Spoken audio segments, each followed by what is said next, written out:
Mr. Chairman, whenever you're ready. you're set. Oh, I'm ready. Okay, everybody else? Oh, sorry, not ready yet. Oh, no, great.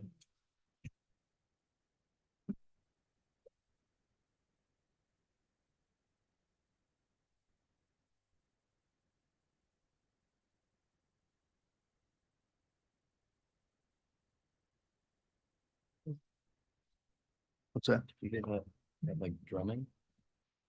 Oh, yeah, no, No.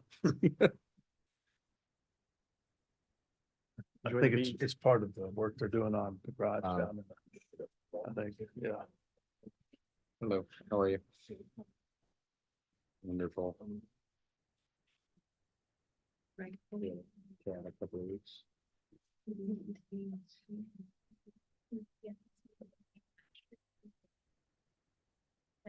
What? No, no.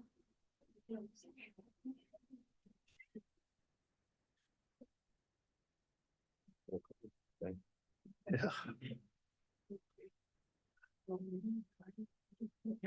I'm gonna be calm.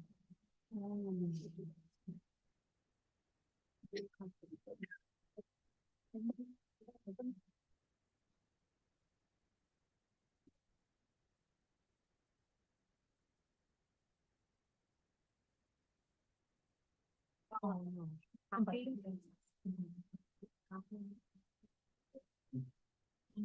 Just okay, yeah, I just, yeah, so that's just.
which has been real fun. Where do you play hockey We're at? ready, Mr. Chair.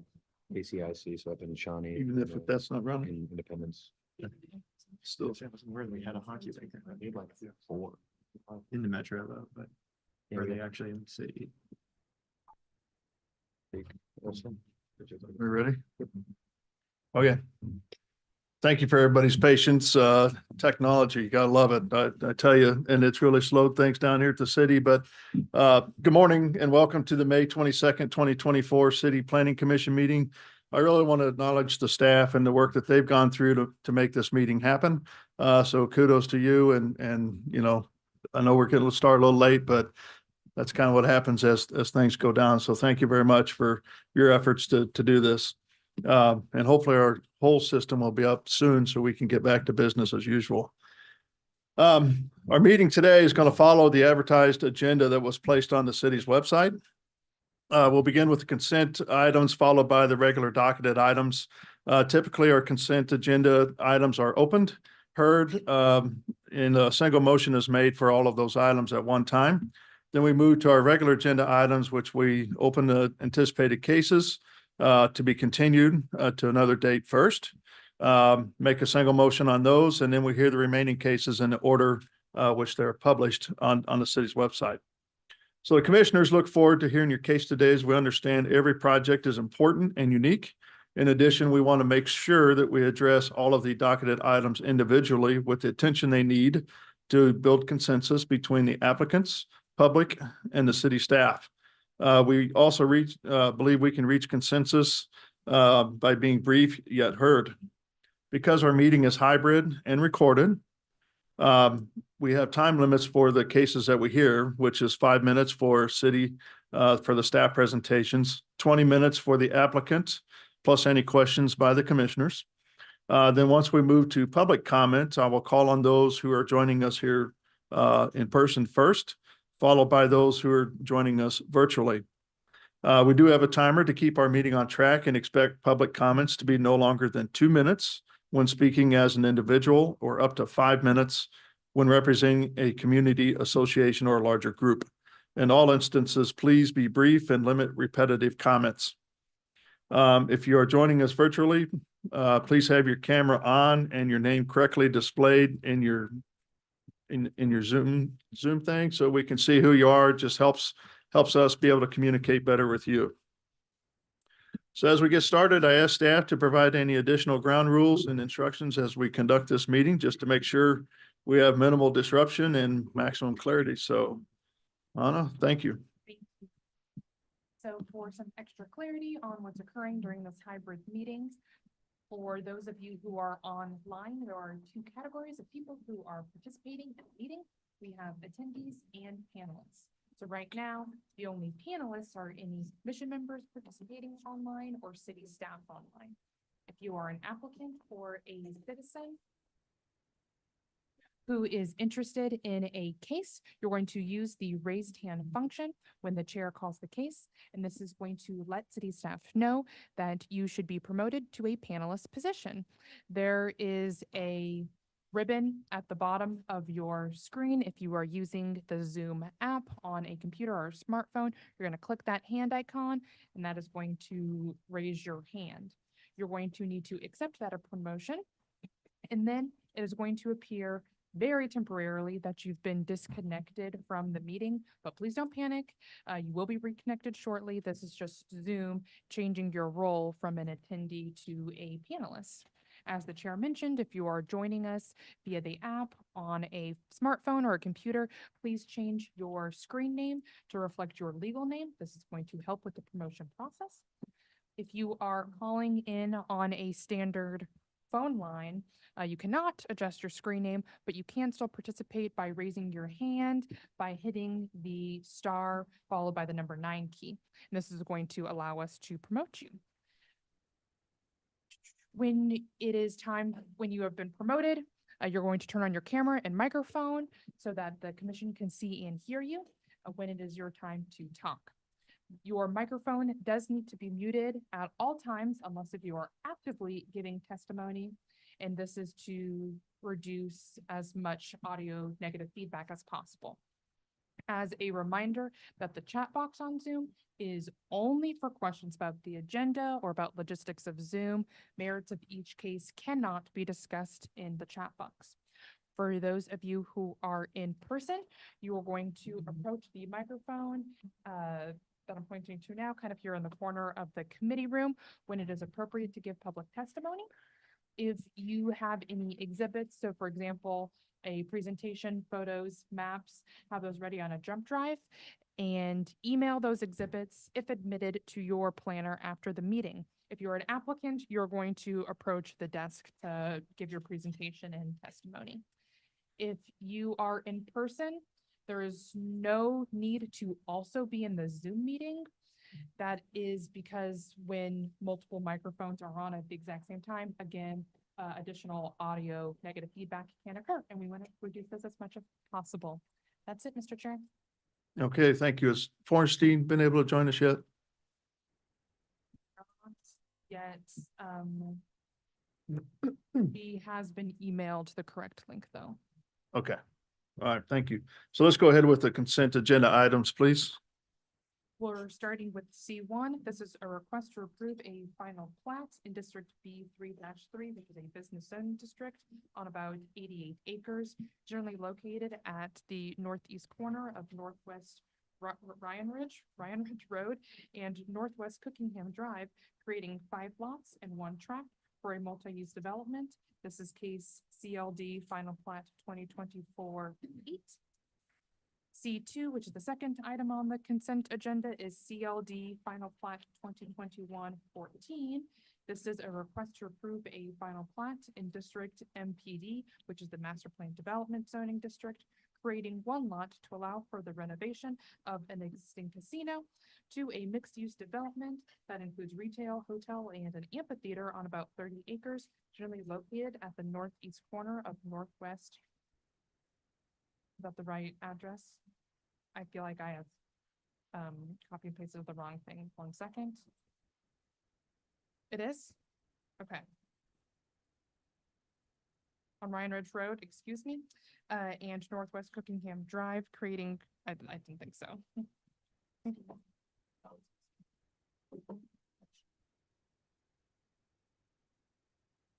Okay, I'm going to start over on that consent item. My apologies.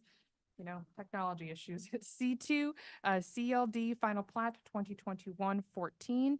This is a request to approve a final plat in District MPD, which is the Master Plan Development Zoning District, creating 1 lot to allow for the renovation of an existing casino to a mixed-use development that includes retail, hotel, and an amphitheater on about 30 acres, generally bordered by the Missouri River to the north, Front Street to the south, and I-29 and I-35, which is also called the Kit Bond Bridge, on the west.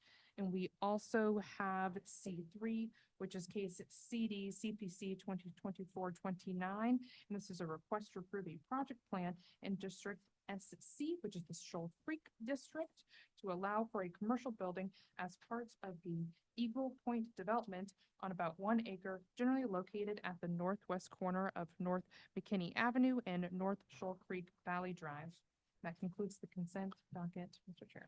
Okay, any questions from the commissioners regarding docket items C1, C2, or C3? All right, seeing none, is there anybody from the public that would like to talk regarding docket items C1, C2, or C3? Seeing none. So we'll go ahead and close public testimony on those, and I'll take a motion, please. Chair Crowell, I move to approve the consent docket items C1, C2, and C3 with conditions. Second. Okay, I've got a motion and a second for approval of docket items C1, C2, and C3. Margaret, can you take roll call on that motion, please? Arkin, Aye.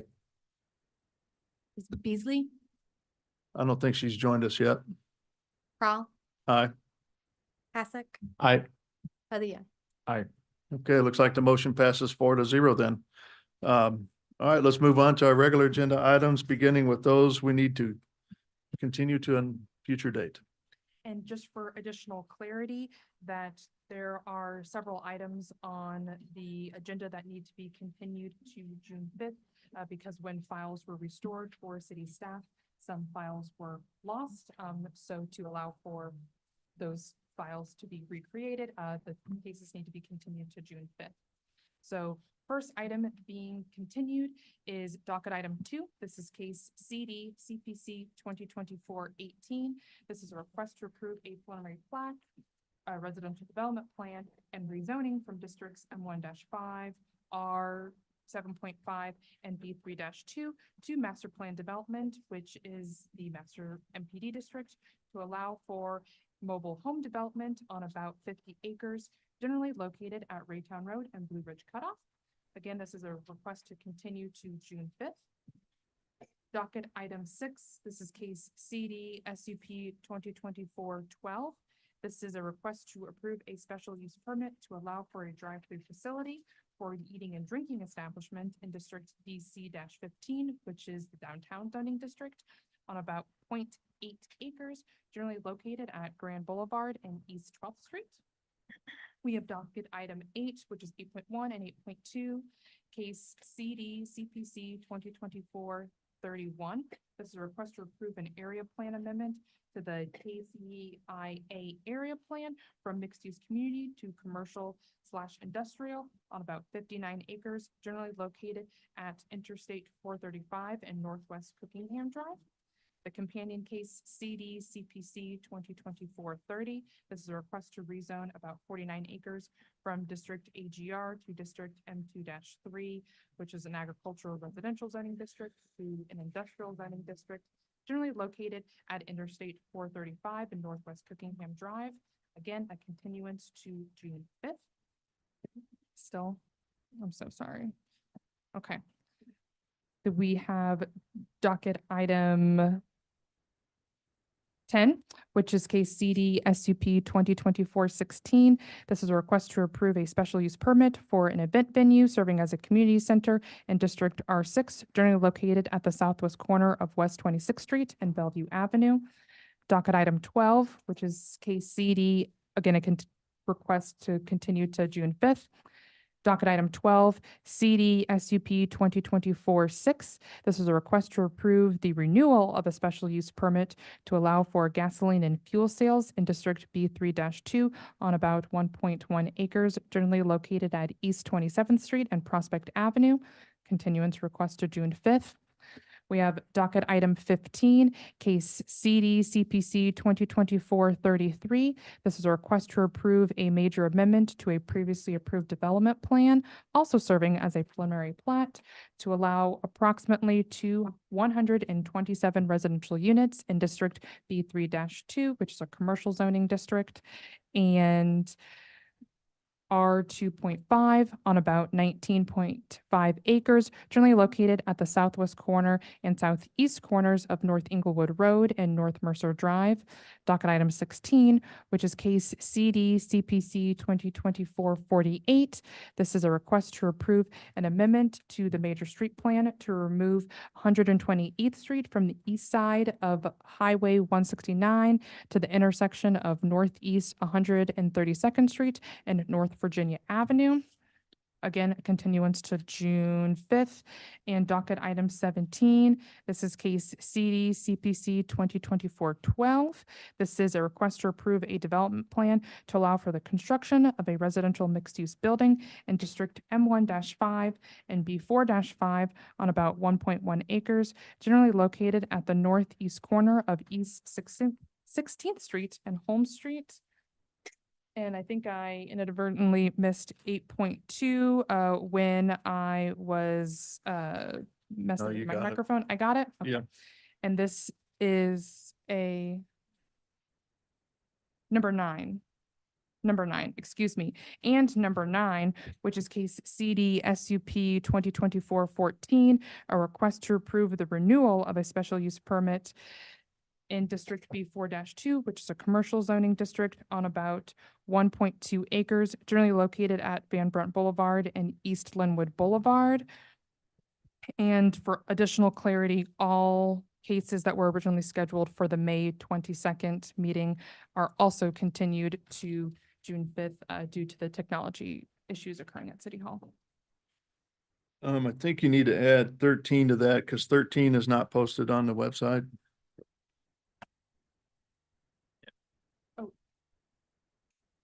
Yep, that is accurate. That was a companion case to 8. It just got mislabeled. So as well as CD-CPC 2024-32.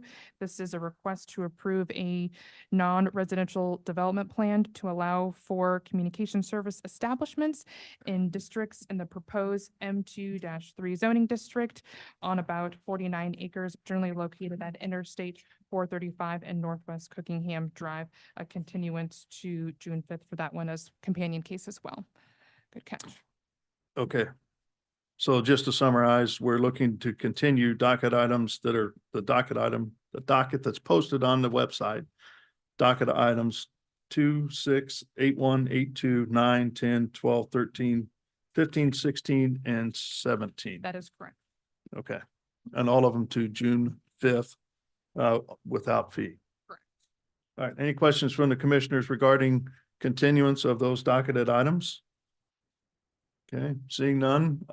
Anybody from the public like to speak regarding continuance of these docketed items we just read? Okay, Being none. we'll go ahead and close public testimony on that, and I will take a motion, please. Chair Crowell, I move to continue without fee to June 5th, docket items 2, 6, 8.1 and point 2, 9, 10, 12, 13, 15, 16, and 17. Second. Okay, I've got a motion and a second for continuance of all those docketed items. Margaret, can you take roll call, please? Arkin, Aye. Crawl, Aye. Hasek. Aye. Padilla. Aye. All right, looks like the motion passes for continuance of those to June 5th. And hopefully we'll be able to hear every single one of them at that meeting. Plus, right? Okay. Has Forstein joined us yet? Do we know? Okay, we'll send a reminder email. Okay. She's just sent me a text, so yes, please send her a reminder.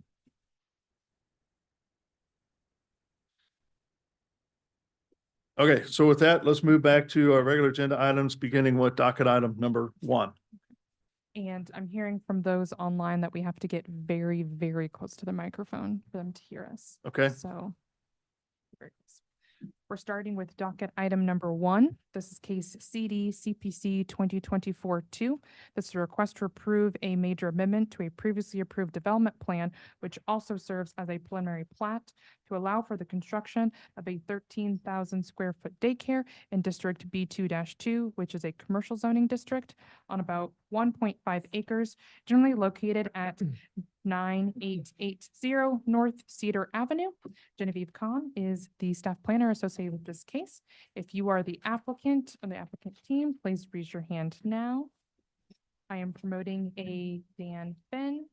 This is also a reminder that if you are a member of the public who also wishes to provide public testimony on this case, to please raise your hand now.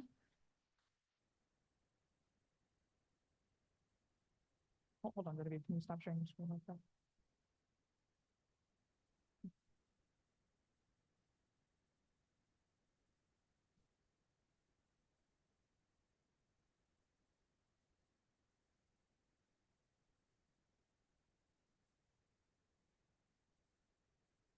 Applicant has been connected.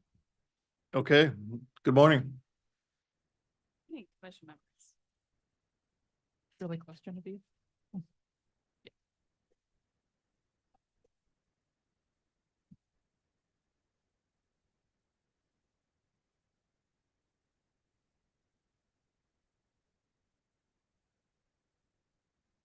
Docket item number 1, as mentioned, is a major amendment, also referred to as development plan for the Kitty Academy project at 9880 North Cedar Avenue. The site is generally located in the Northland, just on the border with Liberty. Here is the approximate subject site. Again, it's at the corner of North Cedar Avenue and Northeast 99th Street. This is the controlling plan for the Highland Plaza commercial area, and the area highlighted in orange is the site for the project in front of you for Kitty Academy. This is the subject site. There will be 2 lots created, so the Kitty Academy will go on the northern lot, and then there'll be future development on lot 2 to the south.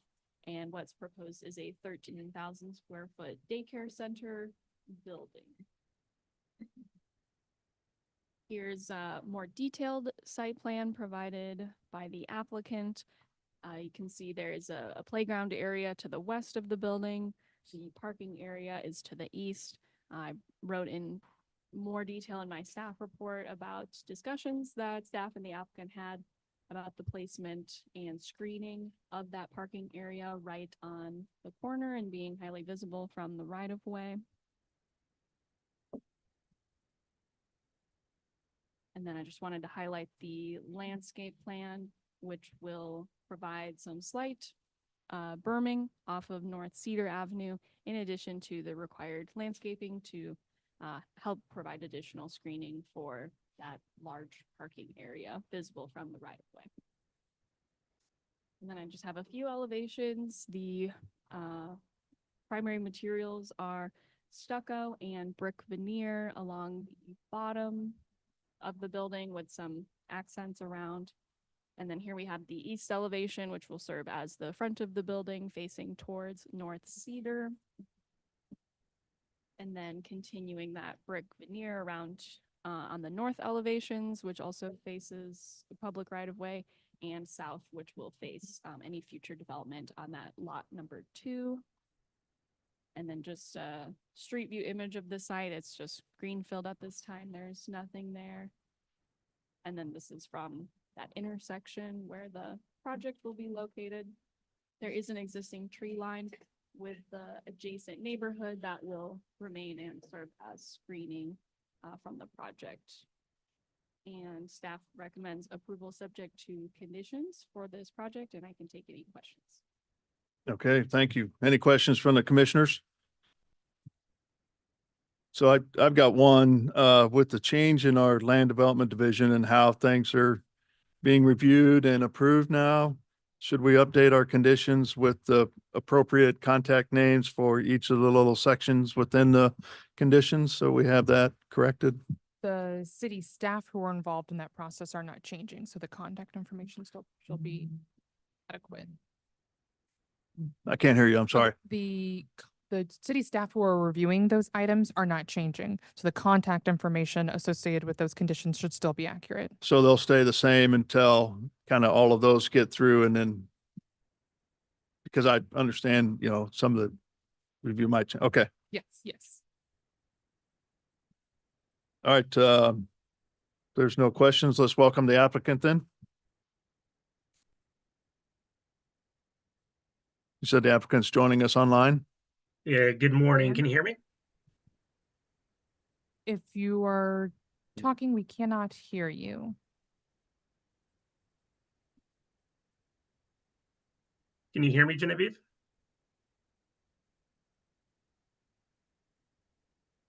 Still can't hear you, Dan.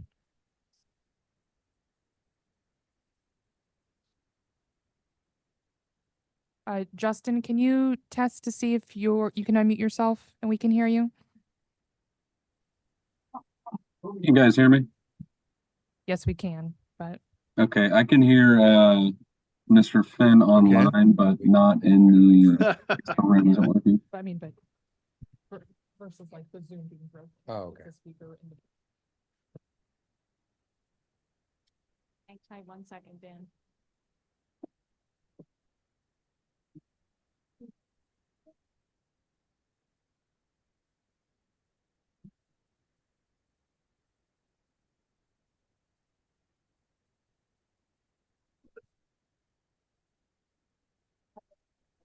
Hey, Justin, can you keep testing the speaker or for us in the room.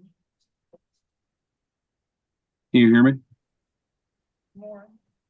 Yeah, can you say one more thing? We're working out the volume. City Plan Commission. Too much. Testing. Testing, testing. Okay. I think we're okay.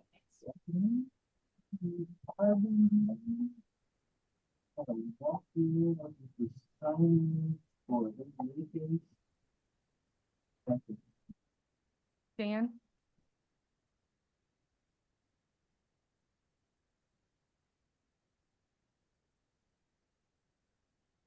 Is there someone else from your team online, Jeremy or Gary? Yes. Are you able to hear me? This is Jeremy Boyer with Jarmel Kaizel Architects. Yes. Okay. I was able to hear Dan previously, but I am now not able to hear him through the online Zoom. How about now? Now I can. Yeah, now we can. There we go. Okay. I switched something as well when you guys were, and it obviously was not correct.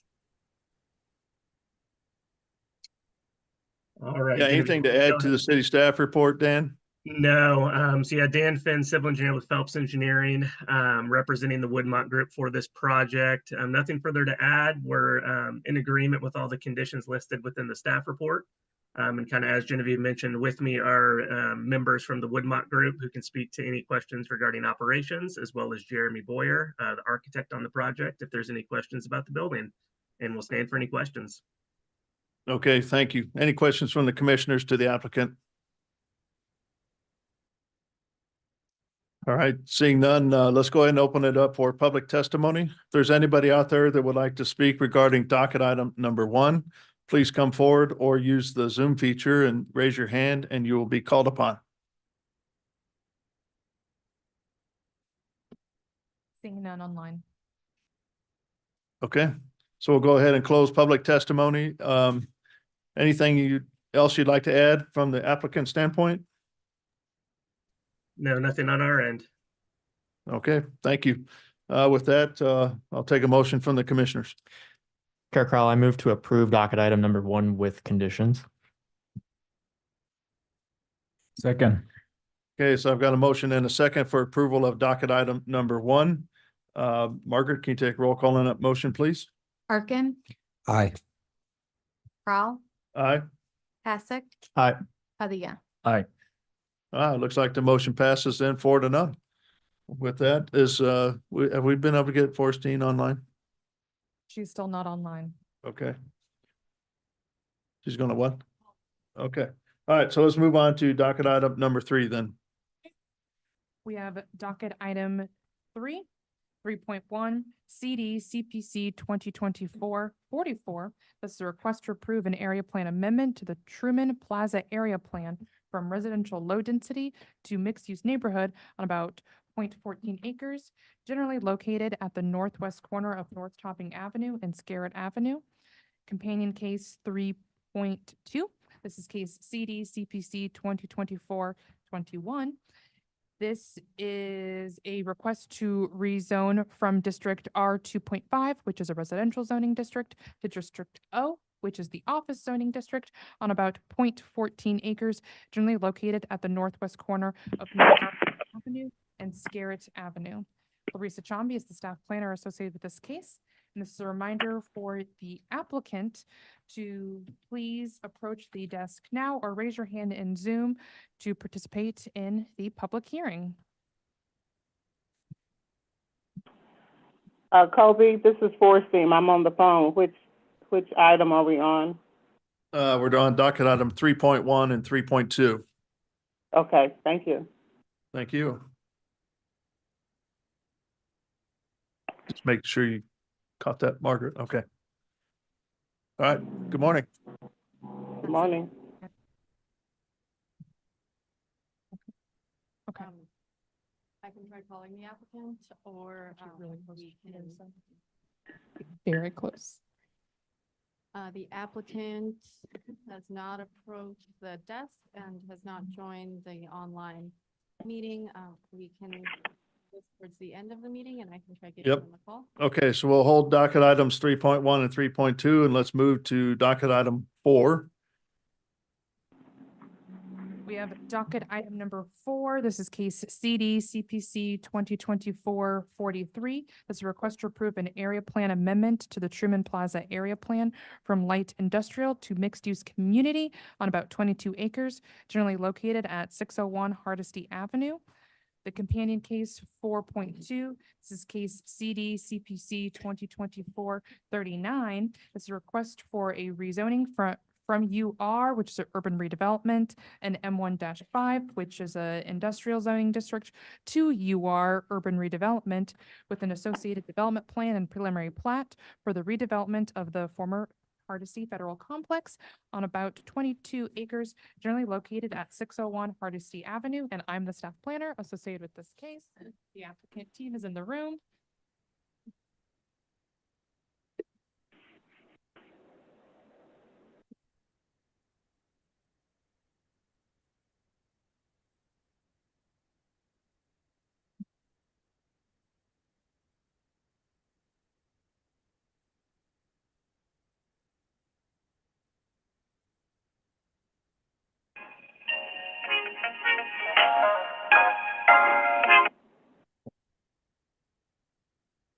Love it. There's always something new, right? As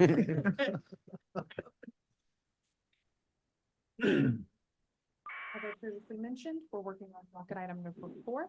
This is case CD-CPC 2024-39 and 43.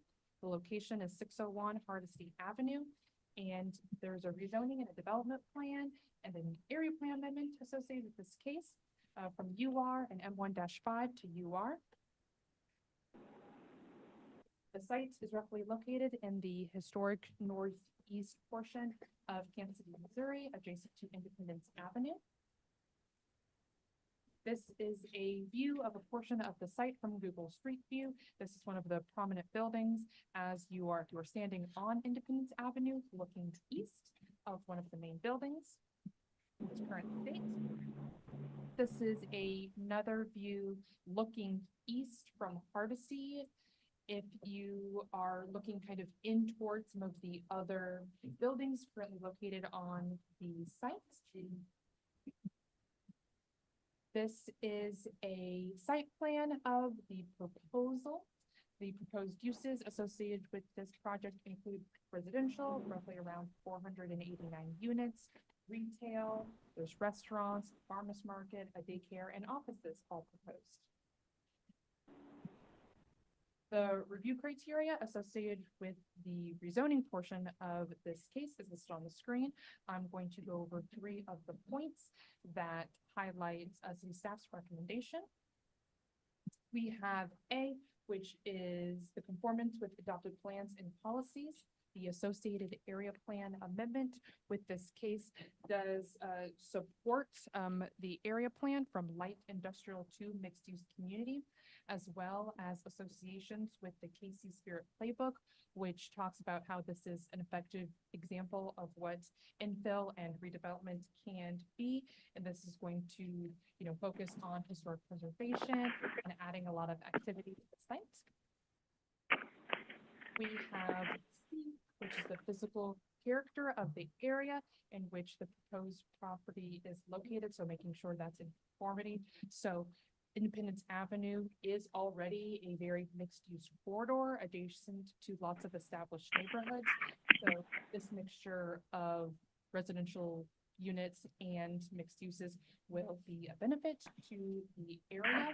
We can also see that the location of the site where it's adjacent to Independence Avenue in the Independence Avenue overlay district, it also acts kind of as like a gateway or a site that you'll be able to see very prominently as you enter into this area, as we can see by the Google Street View on the screen right now. You can see the top of the building peeking out over the bridge. And the last review criteria for the rezoning aspect talks about the gain, if any, to public health, safety, and welfare. due to the denial of the application versus the hardship imposed by the landowner as a result of the denial. And we believe that a denial of the rezoning could lead to the site remaining underutilized. Now I'm going over the review criteria associated with the development plan portion. Again, all of them is listed on the screen, but I will be going over the 3 points that highlights the staff's recommendation. We have C, which talks about vehicular access points and adequacy of parking. So there are 2 access points off of both Independence Avenue and Hardesty. So we believe that that provides efficient circulation with all of the buildings, as well as the parking that they propose is appropriate for the mixture of uses and peak time activity for all of the uses that identified as well. We have criteria F, which talks about the location, orientation, architectural features, the design, the massing, etc. of the buildings on the site. Again, this is a project that is utilizing the existing buildings, which city staff supports. It's also located within the Independence Avenue overlay district. So if there were to be an amendment to the plan and new buildings constructed, it would be held to those standards identified in the overlay district. And review criteria G, which talks about landscaping, fences and walls, other items that are needed to buffer the site from anything that can be considered undesirable, noise, lighting, etc. There is extensive landscaping that is within the site and along Independence Avenue, and I'll show a little diagram of that in a minute, as well as a sound wall that is being constructed. And this is again to help buffer negative externalities that may be associated with the railroad noise on the site. And as well as there are lighting deviations associated with this plan. However, we are in support of those. They are minimal. I'm thinking off the top of my head that I think 3 is the maximum spillover light onto the public right of way. And I think this is very appropriate considering that they are putting a lot of activity on the site. The spillover light is minimal, and these requirements help that this buildings stay up close to the street versus being pushed back and then us having less lighting spill over onto the right of way. This is the diagram I was previously mentioning. So we can see that this is looking at this site portion that is adjacent to Independence Avenue in this main surface parking area.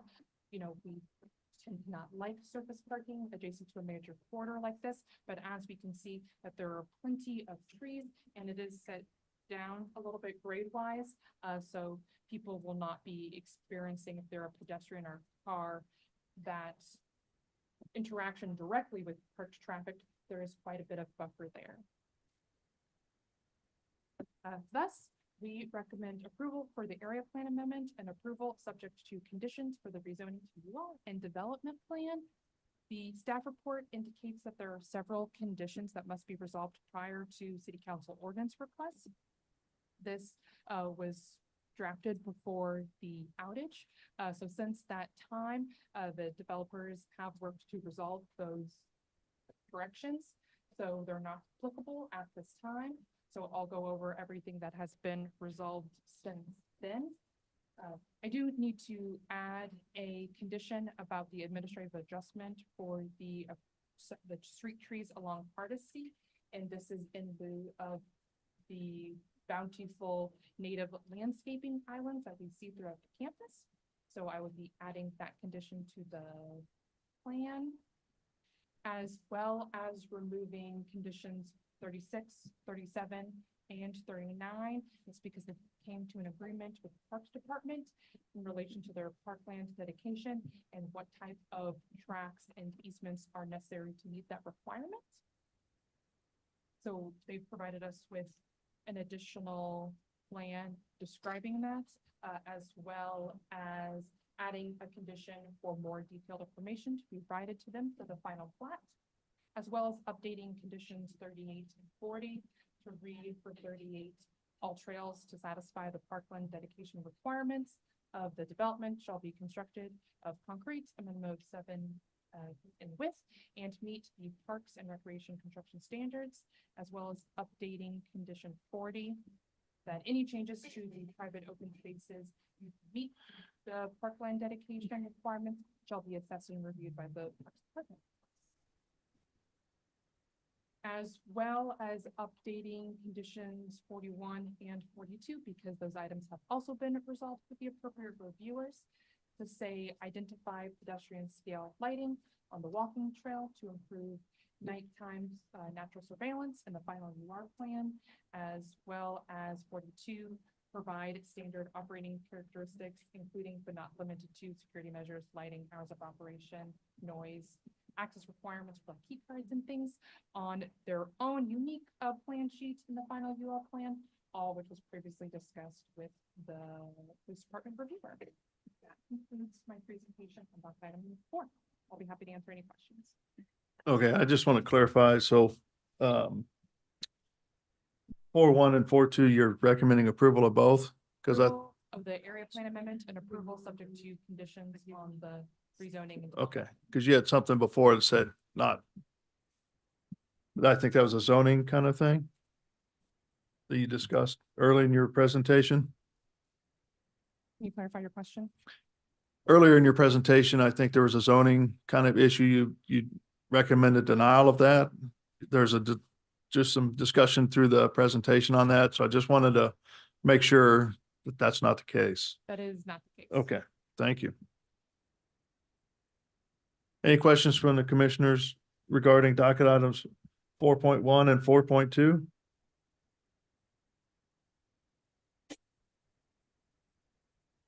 Orstein, any questions?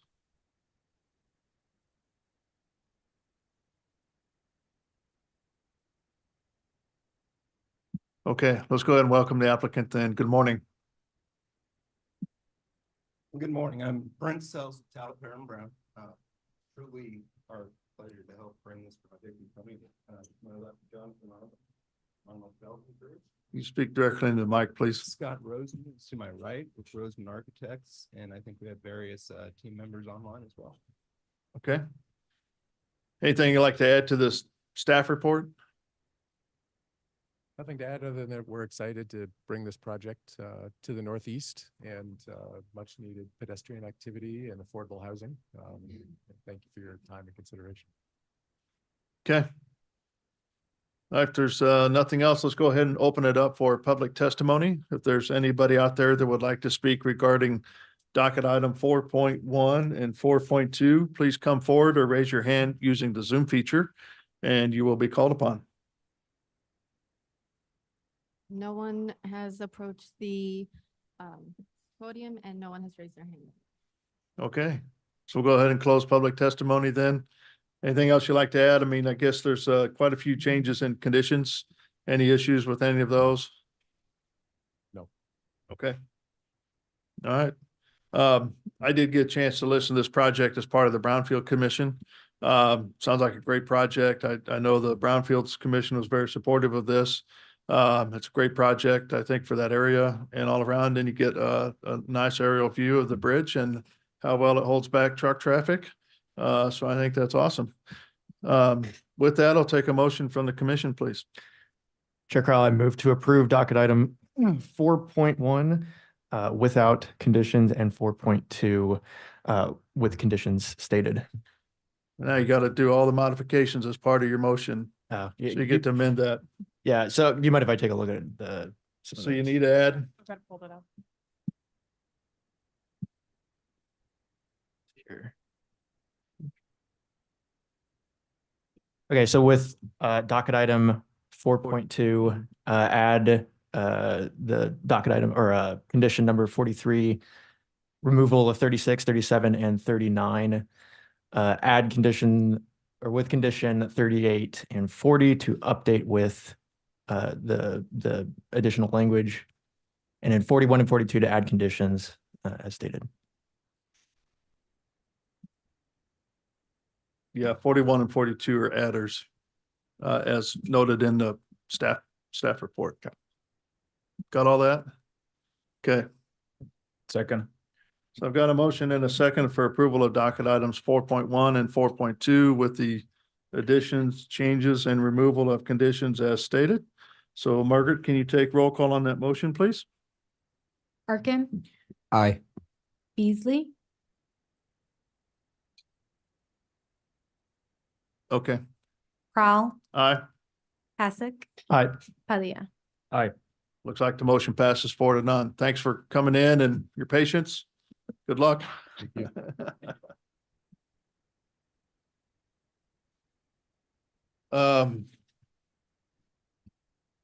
Let's move on to docket item number 5.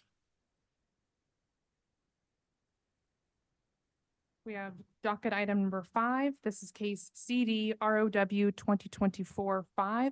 This is a request to approve a vacation of the public right-of-way in District MPD, which is the Master Plan Development Zoning District, on about 80,783 square feet, generally located on the north of East Front Street at the vehicular entrance of Bally's Casino. Matthew Barnes is the staff planner associated with this case, and I believe the applicant team is in the room.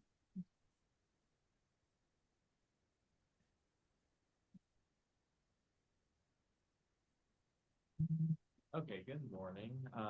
Matthew Barnes, City Planning and Development with docket item number 5, which is the vacation of public right-of-way at Front Street at Bally's Casino.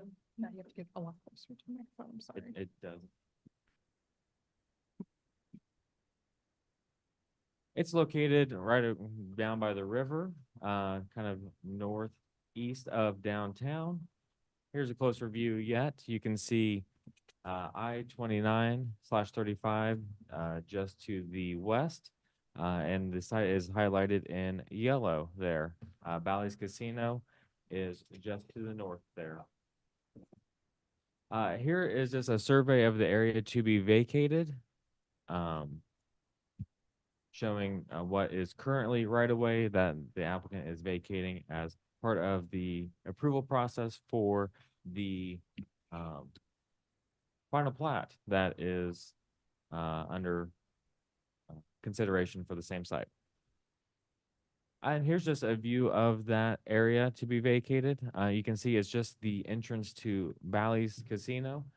Formerly, this was Front Street, as it was redesigned when the whole interchange was redesigned and the Kit Bond Bridge was placed there. As before, you can see in this aerial, Front Street curved to the north and then went back down to where Berkeley Parkway is, currently through the current stadium. So part of that was vacated in about 2017, and this stub was not for unknown reasons to me. There's 3 utility conditions. The first is that the applicant retains utility easement for facilities for AT&T. Evergy has the same condition, and KCMO Water Services is requiring that the easement and facilities are protected. With that, staff is recommending approval with conditions for the vacation of public right-of-way, and I can take any questions. Okay, thank you. Any questions from the commissioners? All right, seeing none, let's welcome the applicant then. Good morning. Morning, Nelson Willoughby with Olson, and I've got Kelsey Wishman with Bally's as well. All right, thank you. Anything you'd like to add to the staff report from staff? No, thanks. No, thanks. Okay. Okay with the conditions stated? Yes. All right. So with that, let's go ahead and, well, commit any questions for the applicant then? All right, let's open it up for public testimony. If there's anybody out there that would like to speak regarding docket item number 5, please come forward or raise your hand using the Zoom feature and you will be called upon.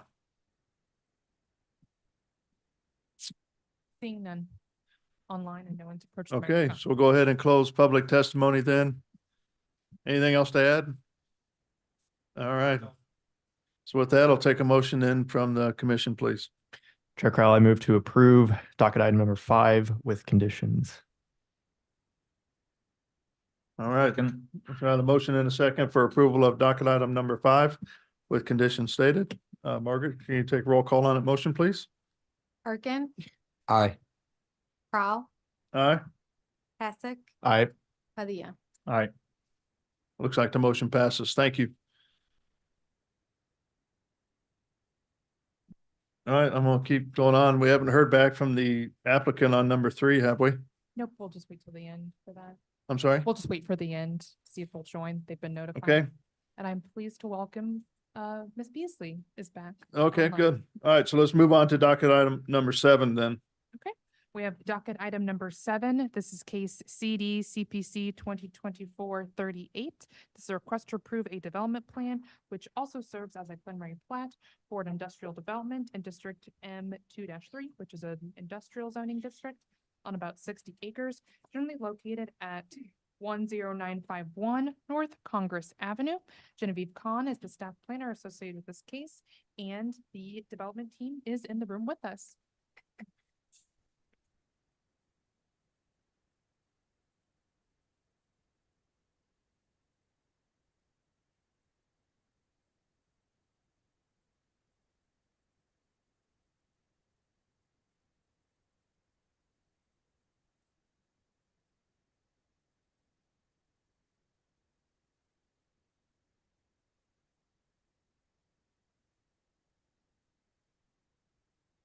Docket item number 7 is for an industrial development plan for the Ocas Congress Industrial Project at 10951 North Congress Avenue. Site is generally located in the northern portion of the city, just east of the airport. And here is the approximate boundary of the site. It is currently 2 parcels that are being subdivided and replatted through this development plan. This is the site plan that's also accompanied by a preliminary plat, which will create these 4 lots and 1 detention tract. And lots 1 through 3 will contain a singular building, and lot 4 will be is set aside for potential outdoor storage, as this project is still largely speculative. And then I wanted to highlight, as part of this development, there is a planned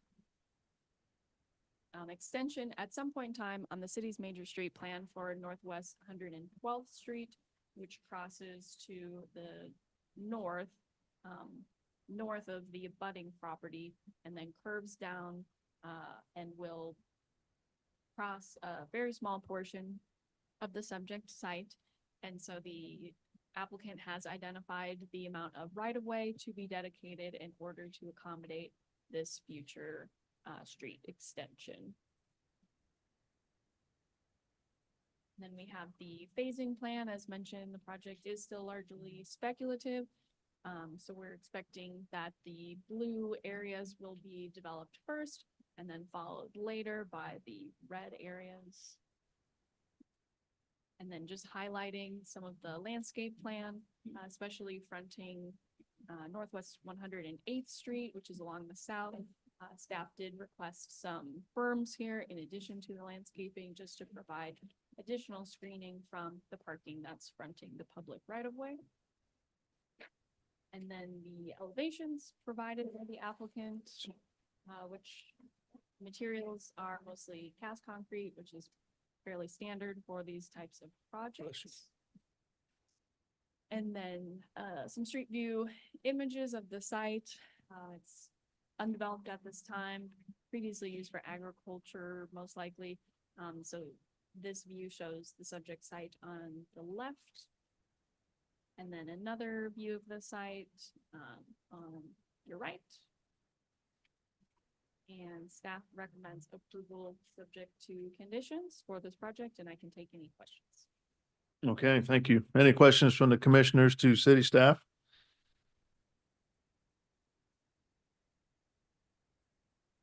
Orstein, I think you joined us again. Any questions? All right. With that, let's welcome the applicant. Good morning. Chairperson, hi. name is James McClure. I'm an attorney for personnel and also from my office. Also from my office is Roxanne Cope, and then we've got Mike Stromberg with Opus.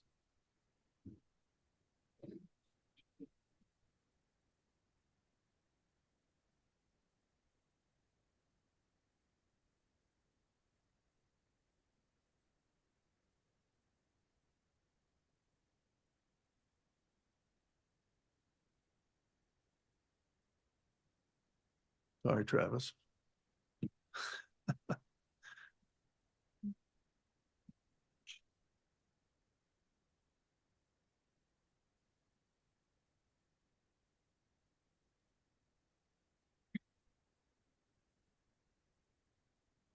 We're excited to bring you this project today.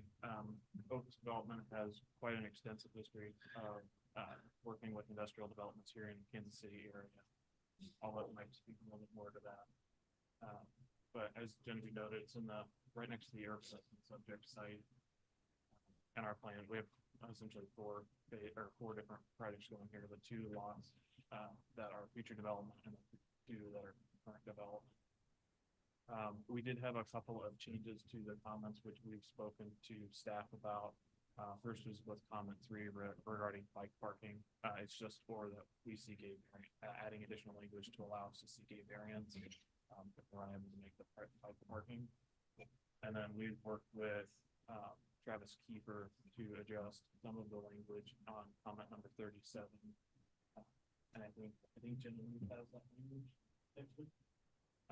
And then we will be adding to the bottom of that language a little bit extra, which we had worked out with Travis as well, to allow cost sharing of any potential extension of the water line along that 112 connection that Jen pointed out during her presentation.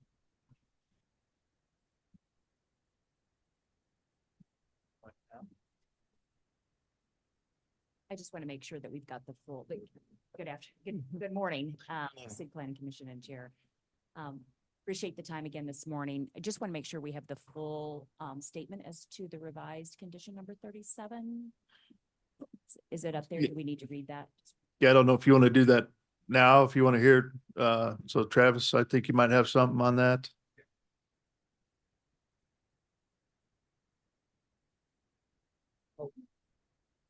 The statement of Travis Keith from Casey Water, statement that's on the overhead right now. This is an additional sentence that would be added to this for the revised condition 37 reads: water main extension plans shall be submitted to Casey Water by Missouri PE for review, approval, and contracts for extensions of the transmission main, distribution main, and public fire hydrants per the approved utility plan prior to the issuance of building permits. The water main extension plan shall follow all KC rules and regulations for water main extensions. The extension of approximately 2,800 feet of 12-inch public water main and approximately 500 feet of 24-inch transmission main along Northwest 108th Street as shown on the development plan shall be designed and under contract, quotes, permitted with KC Water prior to recording the plat. The applicant must dedicate a 30-foot wide exclusive water main easement adjacent to the future 112th Street right-of-way along the northeast corner of the site as part of the final plat.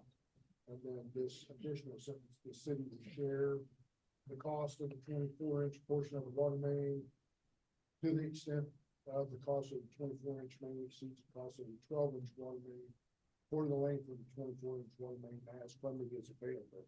That's for that extension that they're bringing the 24-inch main up and across the road. It's, I think it was about 500 feet. Okay. So that I'm just looking at the site plan for the project and we have the corner kind of taken off for the right of way. And then you want 30 feet towards the building for the easement. And I think that's what that one line is showing on the plan, maybe. Kind of looks like a fence, but maybe it's. That'd be, yeah, we discussed, there's some cleanup on the drawing. Where Okay. it's actually dimension as 30 feet outside the line. Okay. All right. You guys okay on all that language with all that? Okay. We're in agreement on Okay. the stated, the condition as stated, and happy to answer any questions that you may have. Okay. No, I don't have any. I just want to make sure everybody's clear. That's all. Anything else on presentation? Mike Stromberg, Opus Development Company. Appreciate the staff's time and collaboration thus far. We're excited to bring more industrial to the Kansas City Metro. Okay. Any questions for the applicant from the commission? All right. Thank you. So with that, let's open it up for public testimony then. If there's anybody out there that would like to speak regarding docket item number 7, please come forward or raise your hand using the Zoom feature and you'll be called upon. No one's approached the microphone and no one has raised their hand on Zoom. Okay, so we'll close public testimony then. Anything else you'd like to add here? Nothing more to add. Again, just thank you to the staff working with us on this project. We really appreciate it, especially we know how difficult the last few weeks have been for staff. and Yeah. We greatly appreciate being able to be. Well, thank you as well and your patience on this. So with that, I'll take a motion from the commission here. Chair Crowe, I move to approve docket item number 7 with conditions, and we want to go ahead and add with the modification of condition number 3 and 37. Okay, yeah, I think condition 3 is the added language or seek a variance at the end. And then number 37, discussing cost share as Mr. Kiefer read to us earlier. And I think modified, yeah, with a cost share on it. Yeah, as Mr. Kiefer read to us earlier. Mr. Chair, that language was sent to Genevieve and to Sarah, so they have the specific language. Okay. Sounds good to me. Okay. Is that how you amended your motion? With the modification, yeah. Okay. Second. So I've got a motion and a second for approval of docket item number 7 with modifications to conditions 3 and 37 as stated in the testimony. I take roll call on that motion, please, Margaret. Arkin, Aye. Beasley, We lost Beasley again. Prowl, Aye. Pasek, Aye. Padilla. Aye. All right, looks like the motion passes 4-0 then. Thank you for bringing it in and good luck as you move forward. Thank you, Mr. Kiefer. I think we're losing Forrestine because she might be still working through the Jackson County the property tax board or whatever, I can't, the assessors board, yeah. All right. Where are we at? Docket item number 11. All right, let's go with docket item number 11 then. This is case CD-SUP 2024-15. This is a request to approve a special use permit for a parking lot expansion in District R-6, which is a residential zoning district on about 17.01 acres, generally located at the northwest corner of Main Street and West 57th Street. Larissa Chomby is the staff planner associated with this case. The applicant team is in the room with us, and if you can approach the desk. Oh, I was right. Good morning. My name is Roger Barrett with SK Design Group, Civil Engineers. We're excited to bring this project to you. Can you hear me? Yeah, I can hear you just fine. I want to go through the staff report from first, and then we'll come to the applicant. Thank you. Okay, good morning. Let me share my screen. This is a special use permit for 5600 Main Street, which is St. Teresa's Academy. This is the subject property. I've changed the orientation on your screen, so north is to my right. And so you can see the circle represents the proposed parking lot expansion, and that's located on the southeastern portion of the property. Here is an overview of the site plan. The proposed expansion will have 58 standard parking stalls, which increases the total number of parking spaces for the school up to 306. The applicant is also proposing bicycle parking spaces and is not changing the access to the site, and I'll have pictures of that later on. Just here's an up close view of those new parking spaces. And then the applicant is also proposing crosswalks to ensure pedestrian safety. This is from the parking lot expansion to the existing parking lot. And then this proposed parking lot on the right side of the screen is a crosswalk that will provide a safe crossing for students from the St. Teresa's Academy. Sorry, Larissa, can you pause real quick? Are you sharing to Zoom? It was not, sorry.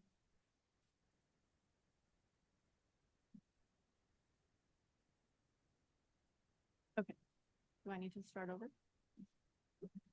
Probably a good idea, yes. Okay, all right, I'll start. As previously mentioned, this is the subject property. North is to the right, and the circle is the parking lot on the southeastern side of the property. Here's the project location in more detail. There are 58 standard parking stalls, bringing the parking space number up to 306 for the school. The access remains the same, and I'll have a close-up view of that later on. Here's an up-close view of the parking lot. As I mentioned before, here is the crosswalk that connects the previous or the existing parking lot with the expansion. And then this crosswalk on the right is from the school down to the closest sidewalk across the street. The applicant is proposing landscaping in compliance with code. They're keeping 3 of the existing trees and adding 6 additional trees. And all of this landscaping around the edge will block the headlights that will go onto the adjoining neighborhood. The special use permit does comply with section or criteria A. Back in 2010, the property was granted a variance to allow for a parking lot in the front yard setback or in the front yard. At that hearing, the Board of Zoning Adjustment determined that the property does have 2 front yards, one that's located on West 56th Street and one located along West 57th Street. And so this parking lot is located along West 57th Street, one of the front yards that was done back in 2010. It also complies with criteria D. It will keep the same operating hours. The photometric plan that was submitted is compliant with code, and the traffic generation, the intent for this expansion is to remove some of the cars from the side streets. And so the traffic generation is not expected to increase. Here's a view from the corner of Main Street and West 57th Street. And this is where the parking lot will be located. And then here's the access on West 57th Street. You can see just an up-close view on the bottom and then one from closer to the corner on top. And with that, staff is recommending approval with conditions to the special use permit. Okay. Any questions from the commissioners regarding this docket item 11? Yeah, can you go back to the criteria that you show? So it has to comply with all those and only complies with 2? It complies with all of them. I'm just highlighting 2. Oh.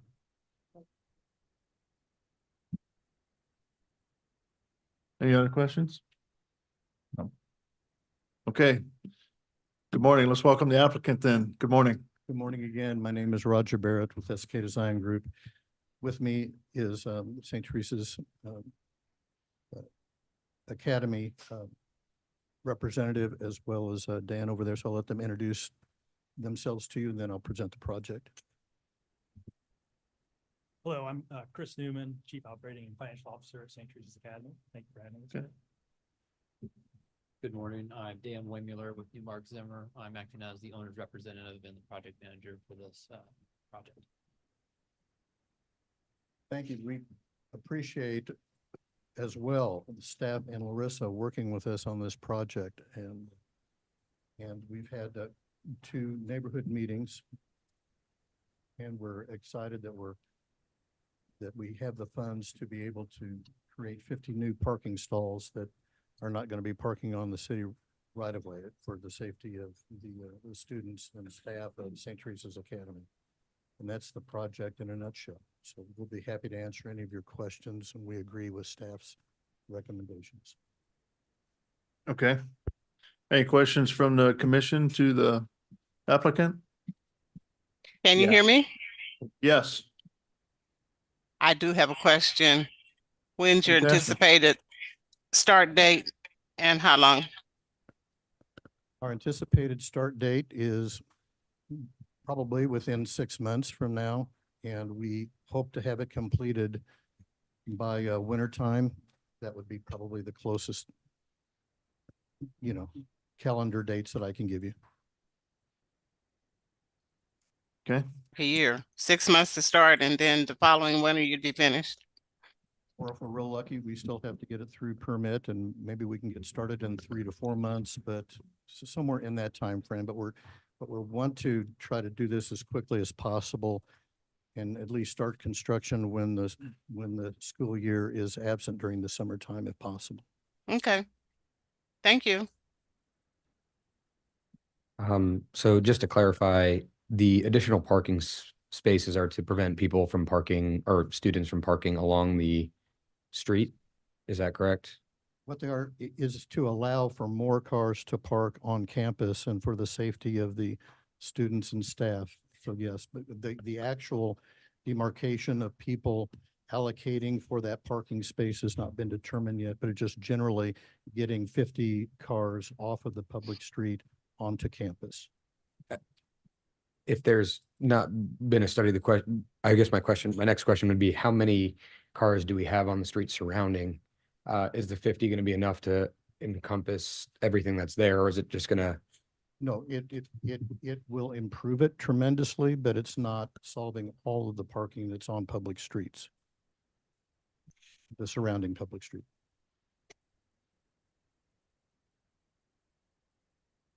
Any other questions from the commissioners?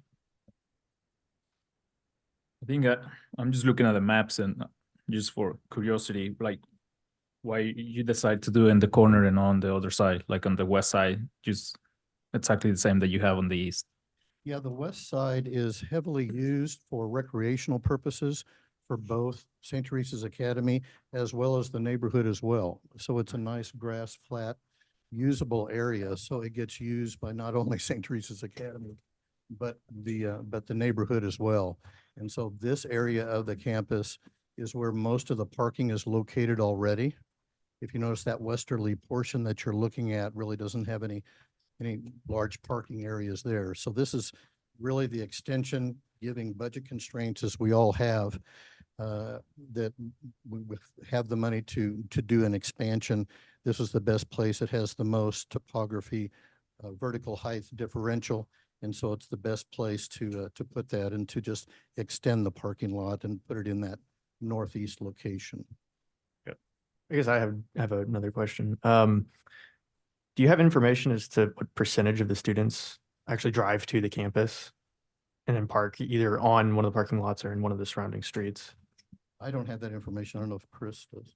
Sure, it's about 50% of the students. Okay, so 50% of them drive to the campus and 50%. There's 50% are in cars. So Sure. 50% of the students represented by. Sure. So I guess my question is, do you expect that number to increase with the added parking capacity? Because the idea is that it's supposed to alleviate some of the street parking issues, but would that create a situation where that number 50% increases to 60% and the number of street parking spaces are still being fully occupied around here? So if I'm understanding, you're saying, is this going to attract more drivers? Right, right. And that's what I'm curious. Yeah, I would say that not having ample parking space has not been a barrier to people driving to school now, because we do have several up to 80 individuals parking on streets on the side during the day. So it hasn't been an impediment to it. Sure. But, you had said that there are 50% that don't. And I don't know if what the reasoning for 50%, if they're within a few blocks of the space or not, but, and I don't know what means they're getting to, they're using to get to the site, but I think that mostly it's because students under the age of Missouri drive to school. So Sure. freshmen typically don't. Okay. Sure. Kobe, I do want to clarify what I thought I heard from staff, if I may. Sure. Did I hear that they have met with the neighborhood? We do have that part of it taken care of? Well, I understand they met with the neighborhoods twice, but that doesn't necessarily mean they have everything taken care of. Well, I think you're gonna hear from some today. Okay. But they at least have reached out to have some meetings. Okay, that's what I was trying to confirm. Yes. Okay, thank you. To help clarify, we have done one neighborhood meeting with the adjacent property owners, and we had done one with the overall, designated 300-foot rule, meeting with, well over 100 of their, I think, the neighbors at that time, but we can give you more specifics on that if needed, but don't want to take up too much time. So one more follow-up question, kind of piggybacking off of my colleague's statements here. So if the goal here is to prevent safety by having less people park on the side, has there been any thought into restricting sophomores and freshmen from driving so that you can add these spaces? Your 50% wouldn't go up because it would be 50% of your students, and then you still prevent the students from parking around. Sure. So we do give families the freedom to choose to drive. We draw from a number of zip codes throughout the Kansas City metro area. And we do want to encourage people throughout the city to attend St. Teresa's. So it is attractive to be able to drive to campus. And we don't want to restrict it too much, but we are going to put, with the addition, if we're able to get this addition approved, put more restrictions on it, start to number some of the spots, and come up with some better rules to better allocate the space. Thank you.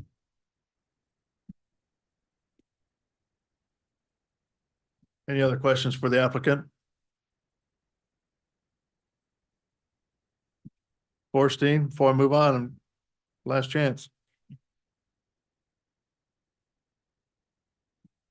Don't tell me we lost her again.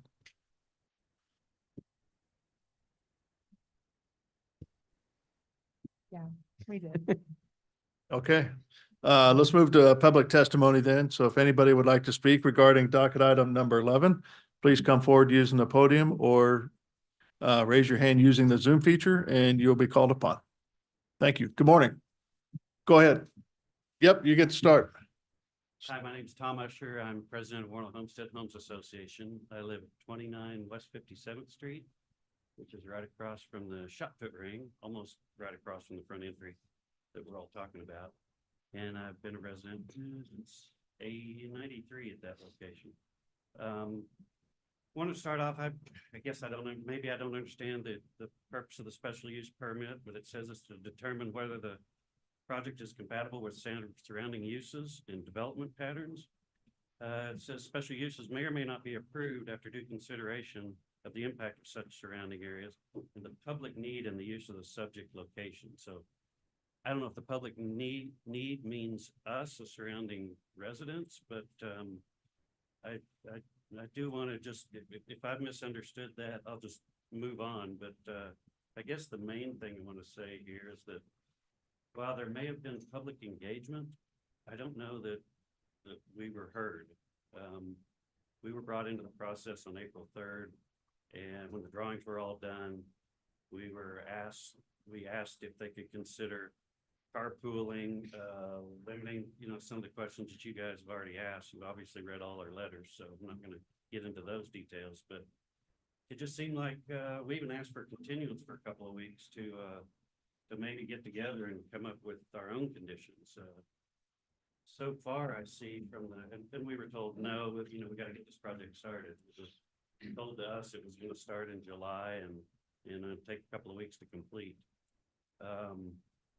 Regarding the staff report, I want to just apologize in advance, I guess, for picking it apart, but I already spoke about the public engagement. I don't feel like we were heard. If there was a meeting, there were no meeting notes. Yeah, there's a sign-in sheet. I think the room predominantly had a lot of concerns, but those really aren't reflected in any notes that I've seen. So let me just go through a little bit of it. The special use permit review criteria B it's in the interest of the public convenience and will not have a significant adverse impact on the general welfare of the neighborhood or community. I disagree. We are adding an additional 30%, I think, to that particular parking lot. And right now, we understand some of the students, if they've got places to be after school, aren't even parking in the lot because it takes a while to get out of the lot. They're forced to go around in a counterclockwise fashion, and it is, so some of them just, there are empty spots in the lot sometimes, is what we're hearing from the students. Character of the surrounding neighborhood. Nobody else parks in their front yard.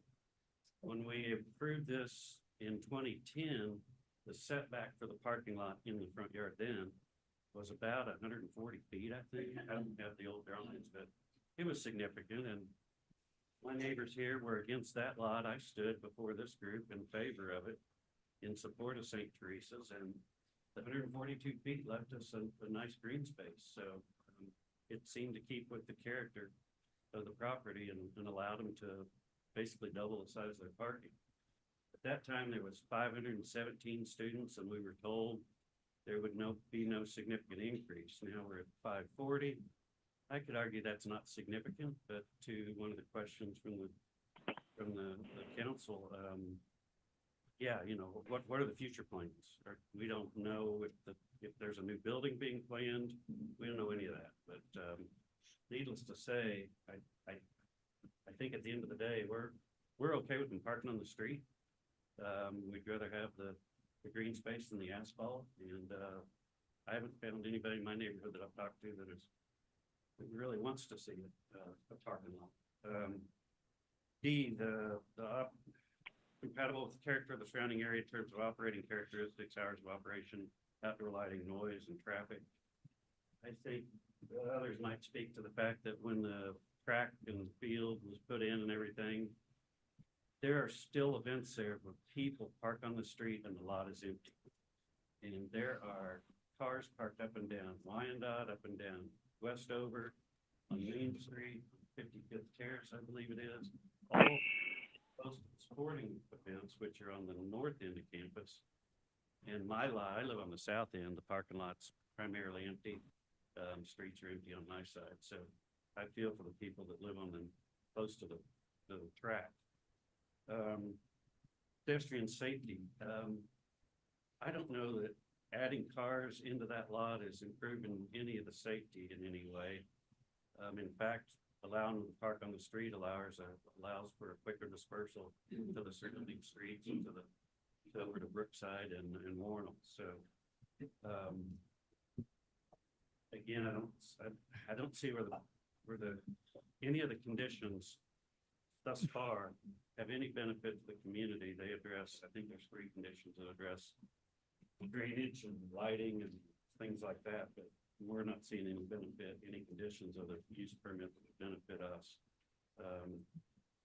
With that, I would just add finally that I thought it was really odd that the corrections comment was to add sidewalks on 57th Street, and the response from the design group was to put a crosswalk at the entry, mid-block crosswalk that goes to the south side sidewalk we already have a sidewalk on 57th on the south side.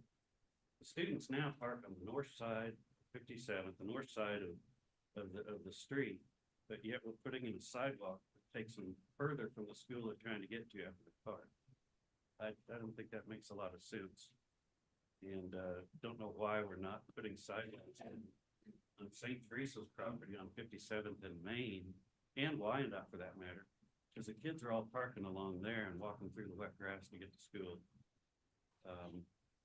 And with that, I could keep going, but I think you guys have the letters. You know, from drainage perspective, we know that the 6-foot collector pipe is not installed to Brush Creek from Brookside. We know that the manhole covers are popping on Brookside when we have major storms, and adding an additional parking lot is not gonna improve that situation. Thank you. Yep, who's next? Good morning. My name is Jason Orr. My wife Catherine and I live at 12 East 57th Street. We've been in the neighborhood close to 20 years. Please enter into the record our strongest opposition to the expansion of the surface parking lots at St. Teresa's Academy. We witness erratic driving, speeding, and failures to stop at stop signs for the majority of the vehicles that pass by our house to and from St. Teresa's twice a day and during events. This includes students, parents, and even the school buses. Vehicle crashes at 57th and Main and 57th and Brookside Boulevard are common, often resulting in serious injury and or property damage. The proposed expansion will bring 58 more cars to an already chaotic and very dangerous situation. More vehicles put the lives of the children that live and play in the neighborhood and surrounding St. Teresa's at risk. The burden situation is so bad, we cannot allow our children to play within 20 feet of the street, not at all during peak traffic. I've contacted the school countless times, and nothing has ever been done to calm the traffic. Again, the expansion will only make it worse. Over the years, I've seen many expansion projects in St. Teresa's. Each time, there has been promises of traffic calming and reduction of on-street parking. The result has always been more traffic, less safety, and more cars parked on the adjacent streets in the neighborhood. History has shown this statement in the staff report, quote, "The additional 58 parking stalls will help remove the cars from the sides of the adjacent streets," to be demonstrably false. In reality, it's just more cars everywhere. When does the expansion of St. Teresa stop? Our neighborhood safety has been eroded at each and every project. Now is the time to say no more. Thank you very much. Thank you.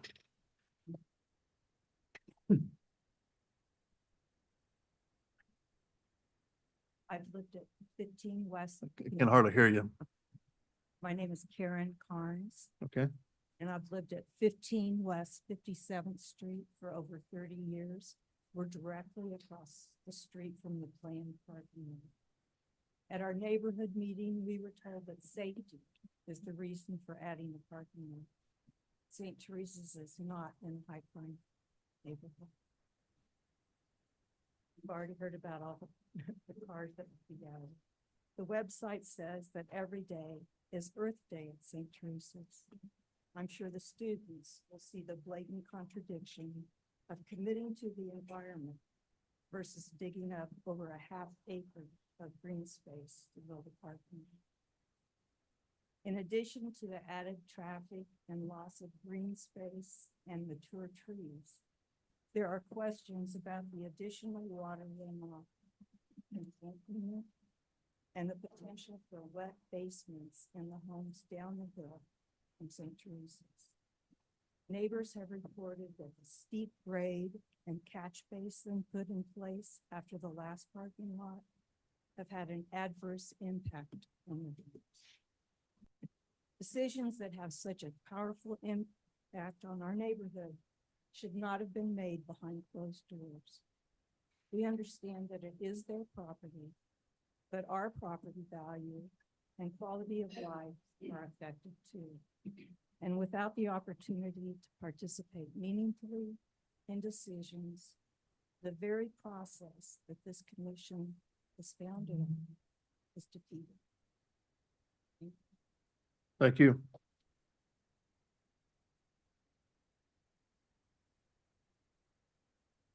I'm Jim Carnes. I live at 7th with her. I just want to go over the safety issue one more time. When the student newspaper interviewed the president of the school, she indicated that the problem, the safety problem, was in fact catalytic converter theft. That was all she had to say about it. But in the same interview, she also said, well, the catalytic converter theft takes place in the parking lot as well. Of course it does. I mean, catalytic converter theft is a problem in all states.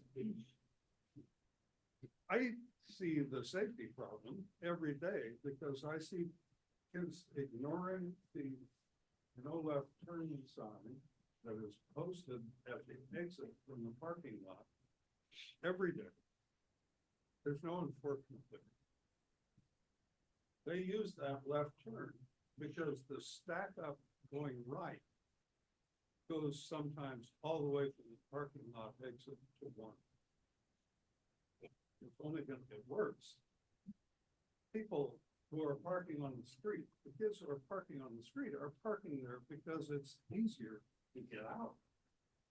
They have northbound egress, they have southbound egress, they have conversely roads to get to from there, and that's what they do.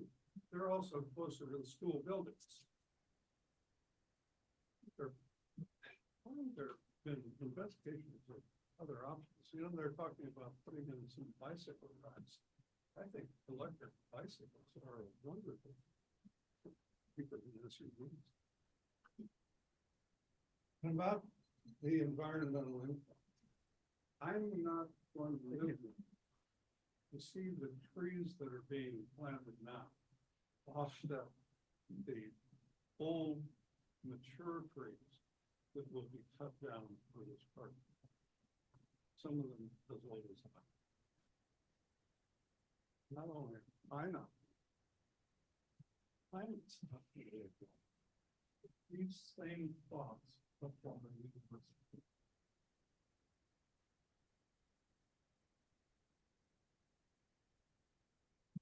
Okay, we've kind of run out of time here. Keep moving. We're running out of time, sir. Why are they sending this? Why are they, instead of looking for environmental solutions, which by the way, they're environmentally challenged faculty member proposed. Only faculty member who deals with ecology in the classroom.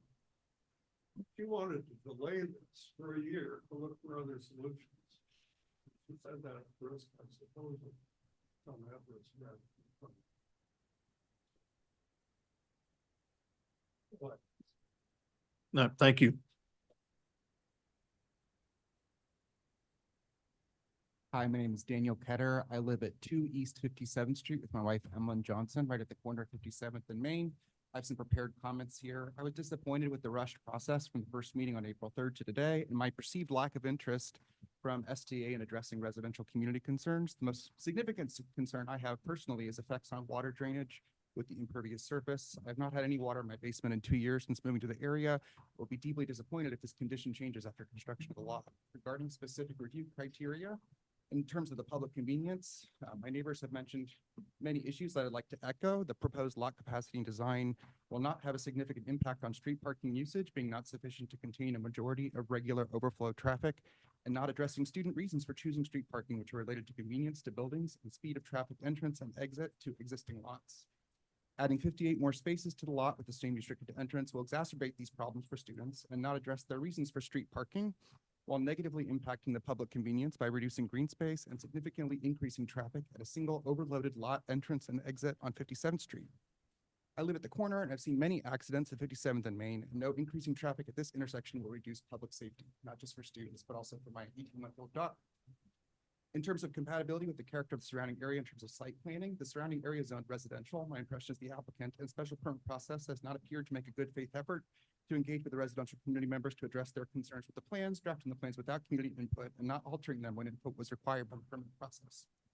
Finally, whether it's compatible with the character of the surrounding area in terms of operating characteristics, the campus at STA has had significant green space for over a century and is an essential element of the neighborhood with old growth trees and significant grass space enjoyed by students and community members. This is comparable to paving over the quad at a university for parking.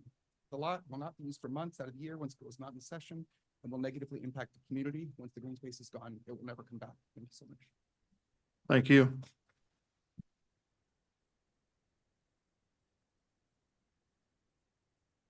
Chairman, members of the commission, my name is Vicky Notice. I live at 14 East 55th Terrace. I just want to make a couple of clarifications and a couple of additional points to what have already been made. This school sits right on the border of two historic neighborhoods, all of which are over 100 years old. Most of us have lived there a long time, and anybody who's just come in knows that this is a school and it operates like a school, and we don't have a lot of problems with the usual stuff. However, the parking has been exacerbated because more people are driving. I agree with your members that said it's likely to just encourage more people to drive because now there's more spots in the lot and they can still park on the street. And one of the reasons they do that is that you have to understand this site. The north end of the site operates differently than the south end. The north end is where UMKC built their track. And that's caused enormous problems for those of us on the north end because driveways are offset from the intersection for them. They have cars that queue up down past the street light. It's a very bad safety issue. And that's not caused by students parking every day. That stuff's caused by all their events with hundreds of people coming out and going in at the same time.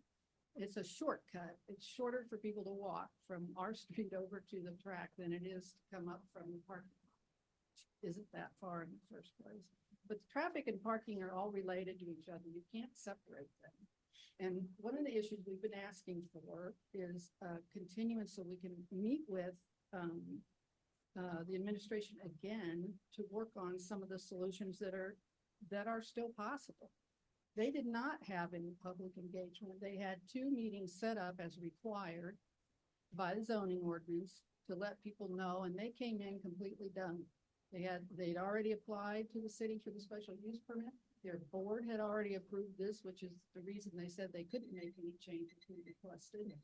And I know, most of you know, that if you spend some time on the front end working with people in a positive way, you're going to save time on the rear end with everybody opposing what it is you want to do. Some of those solutions can be programmatic, and some of them can be physical, but no one's looking at a holistic way their site works. When they built the track, they promised the neighborhood we could use the track. Right after it was built, they locked it and specifically told us we couldn't use it because it would hurt the paving. If they're telling us we can use the green space on the south side, nobody does. I mean, it's not attractive to anything that neighbors want to do except maybe walk their dog. And so the communication is not good, which we would like to sit and talk with them about. Some of this could be solved with better signage. The parking lot only has 1 point of access and egress on 57th Street, which is the problem it creates for these guys. You're adding 50 cars to that problem when you could look at maybe a dual driveway still on 57 with a right in, right out situation. There's a lot of different ways you could deal with this that would mitigate the problems that they continue to create without talking to us. And so if we still have all these unanswered questions, we would respectfully like to ask for the continuance so that we can sit down and meet with them in good faith and negotiation to see if we can't improve this a little bit more before they just arrogantly prop it down and say, we're telling you we've already done this. We're not interested in any of your concerns as a neighborhood. So in the staff report, and the deed says there's no negative impact on the neighborhood. That's just flat out not true. And any site visit would show that. But I appreciate your time. Thank you very much. Thank you. Anybody else?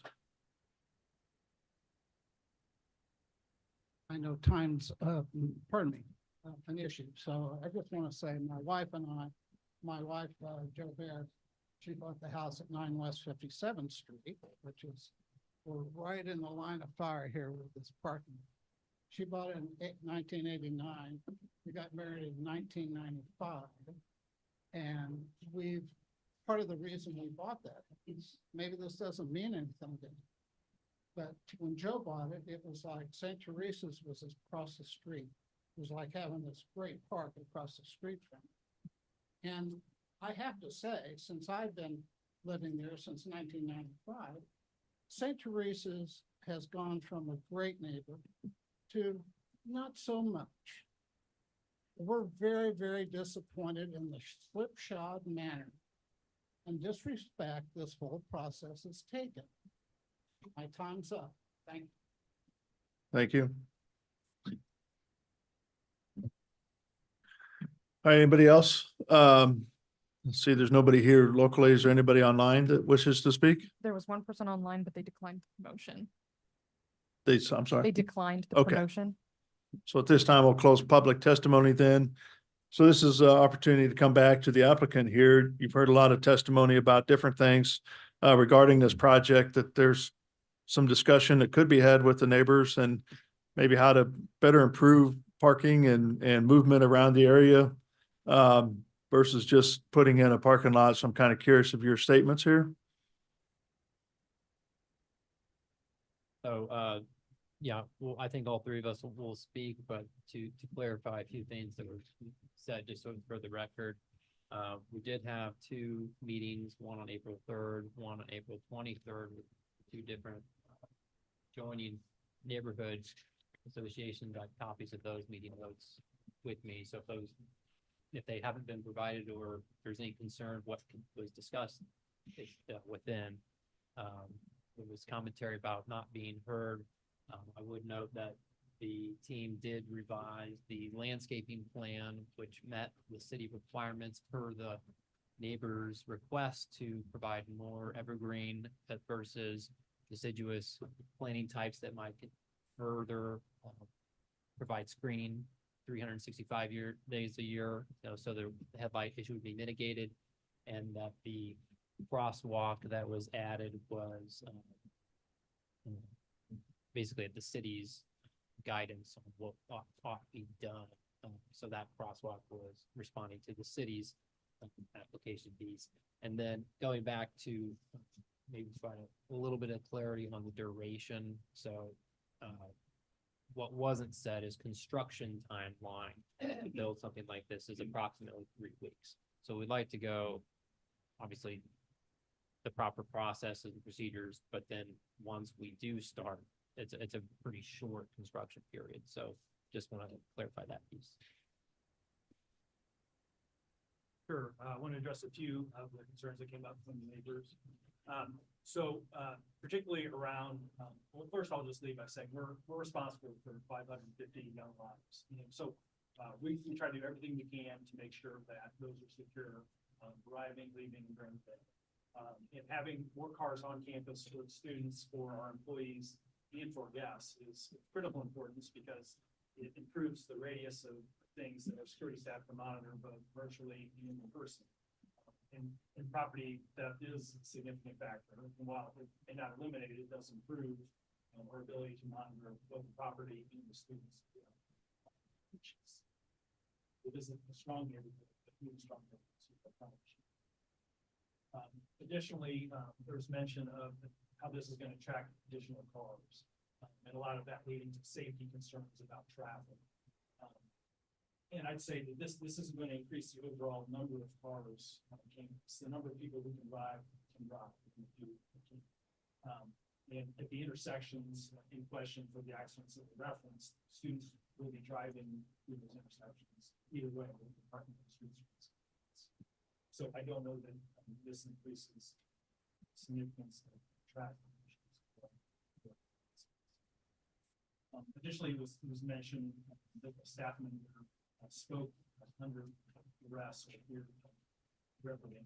In no way is Sarah Holmes counter to the mission of St. Teresa's. We very much embrace her involvement in St. Teresa's and the environmental impact she's having influencing closely with her and our team of students to include environmental issues. As the Steve is just going, we haven't had the opportunity to do that yet. Anticipate in the future that will continue to take environmental concerns of our students into account. Additionally, it was also mentioned that the south side isn't used currently. And I was on campus last night, and observed two people with their dogs in the corner. So just on one night sampling, something last night, it is in use and they may not be properly questioned.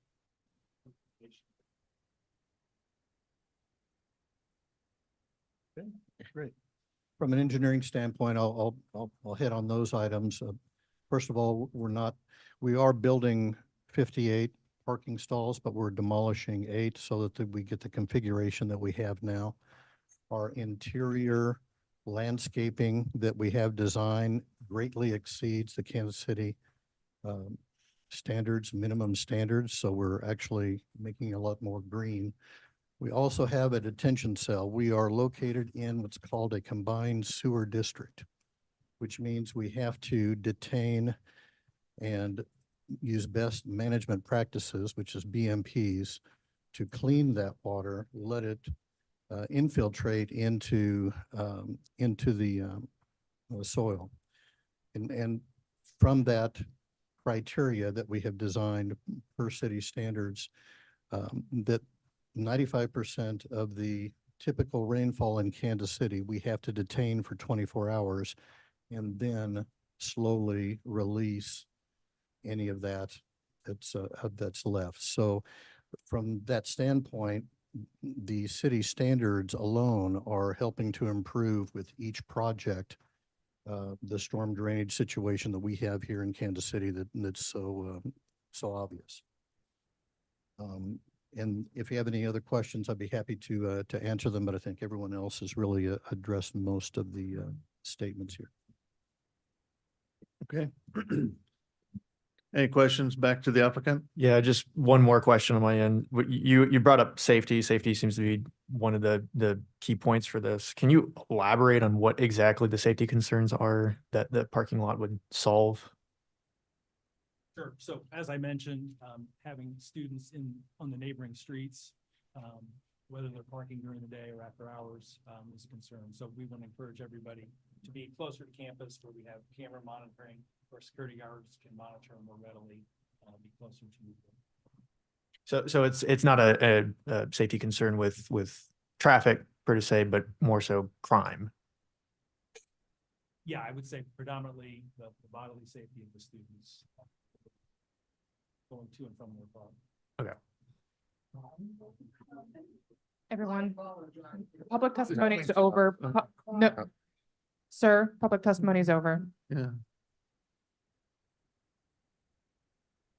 Just just out of curiosity again, so on the west side there's a empty school, right? And it has a big empty lot. Have you like tried to talk to them and see if you can lease it or something like that? I'm guessing you don't want to spend money on a new parking lot and you don't want to change green with a parking lot. So have you explored that option? Right. So the Manicure School, which I think you're referring to on Warren Road. No, the Brian. Brian Yeah. School on Warren Road. Been vacant for a while, and it was made clear in a recent public meeting that it's not available for sale. So we haven't pursued it. Is it available for lease? No, there are plans for to use the public schools to use it for housing. So it's not available. Good. Okay. Sean, you had some questions?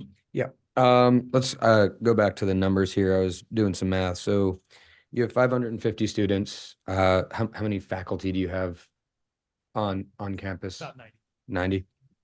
Okay. So, and you said coming to campus, you have about 50% of those students are driving.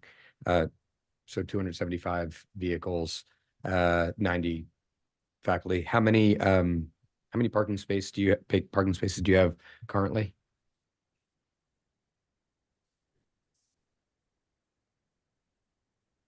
Okay. So And I'll also mention, not to interrupt you, we do anticipate we're about higher enrollment relative to the last 10 years. We anticipate a 30 student reduction for next year, which should alleviate some parking and bring nearly everybody on campus for this year. We certainly hope to grow back to that. over the next year or so. Okay, we talked about some like other regulations that you would add, impose on students about parking around. Would that be something that was considered where if you have the parking spaces, they're required to park on campus, they can't? Because some of the things that were mentioned is that ease of leaving campus. I mean, I was a high schooler once. I parked off campus for that reason. I could run out to my car and get out quickly. Has it, you know, is it required to be on campus if we add these spaces? Sure. So we're gonna stop short of requiring students to do it. I mean, students can park legally anywhere. We don't have, we can influence students. We want students to be able to drive, become more. So we're not gonna go to that extent. Some things we are going to do is do premium parking for students. Also alternating parks in the south parking lot. We recently had study done to help us plan your future addition to this parking lot space, how we continue to improve traffic flow over time as we're able to invest more. Right now, we're maxing out investments from parking lot. We'll continue to look at that. And as I mentioned, also not have all student parking in one lot to get some exit concerns. Okay. Next question was, there was mention that this is essentially round 2 of redevelopment, right? There was added parking at some point, and from the testimony, we were told that there wasn't going to be another addition to parking. What changed in that time frame? I've only been with the academy a little bit here. I was part of those specific conversations, and I don't know what commitments were made relative to never adding parking. I wouldn't make that commitment. We will never add parking. It's not known. We would gladly take students that might require parking. So How many students could you grow to? I think probably our highest in our district is about 625 students. That'd be about 75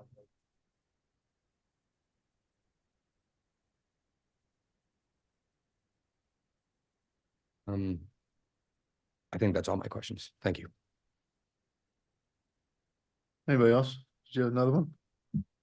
Well, I don't think it's a question. I think going through all the testimony and the letters and everything from the neighborhoods, I think what I'm feeling is like they're asking for more time to meet with you and find another solution.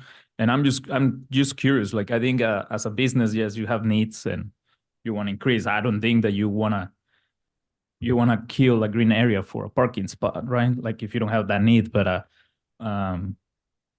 is there a reason why you don't want to meet again with it looks like the community engagement meetings didn't go didn't sit as well with the neighbors. I would like to make the point that a lot of us live close to schools, and we start to take ownership of those schools, even though that they're public entities. This is not a public entity. This is a private entity. And so a lot of times we have to understand that, you know, who the ownership is, how long St. Teresa's Academy has been on this site for tens of years before even the subdivision came to fruition. You know, so those are, you know, some facts that are, you know, we're obviously needing to do a project that the city agreed to and was, you know, happy that St. Teresa's found the budget to move some cars off of the public dedicated streets. And that's essentially what we're trying to do. And it's becomes a safety concern, not only for St. Teresa's, but for the traveling public, for the intersections, to try to keep more of that activity on campus. Yeah, I appreciate that comment. And a lot of times I agree with that. I mean, it's their property. They can do really what they want. However, in this case, you have a lot of cars that are parking within their neighborhoods, and it does have a major effect on those folks that are living around this particular school. Correct. So I think it is imperative in this case to have those discussions of how you can work with each other. And you know, the adding a parking lot, I think it's you know, the intent is there to do a good thing for the neighborhood. However, there's still an adverse effect on the neighborhood itself, even with the addition of this parking lot.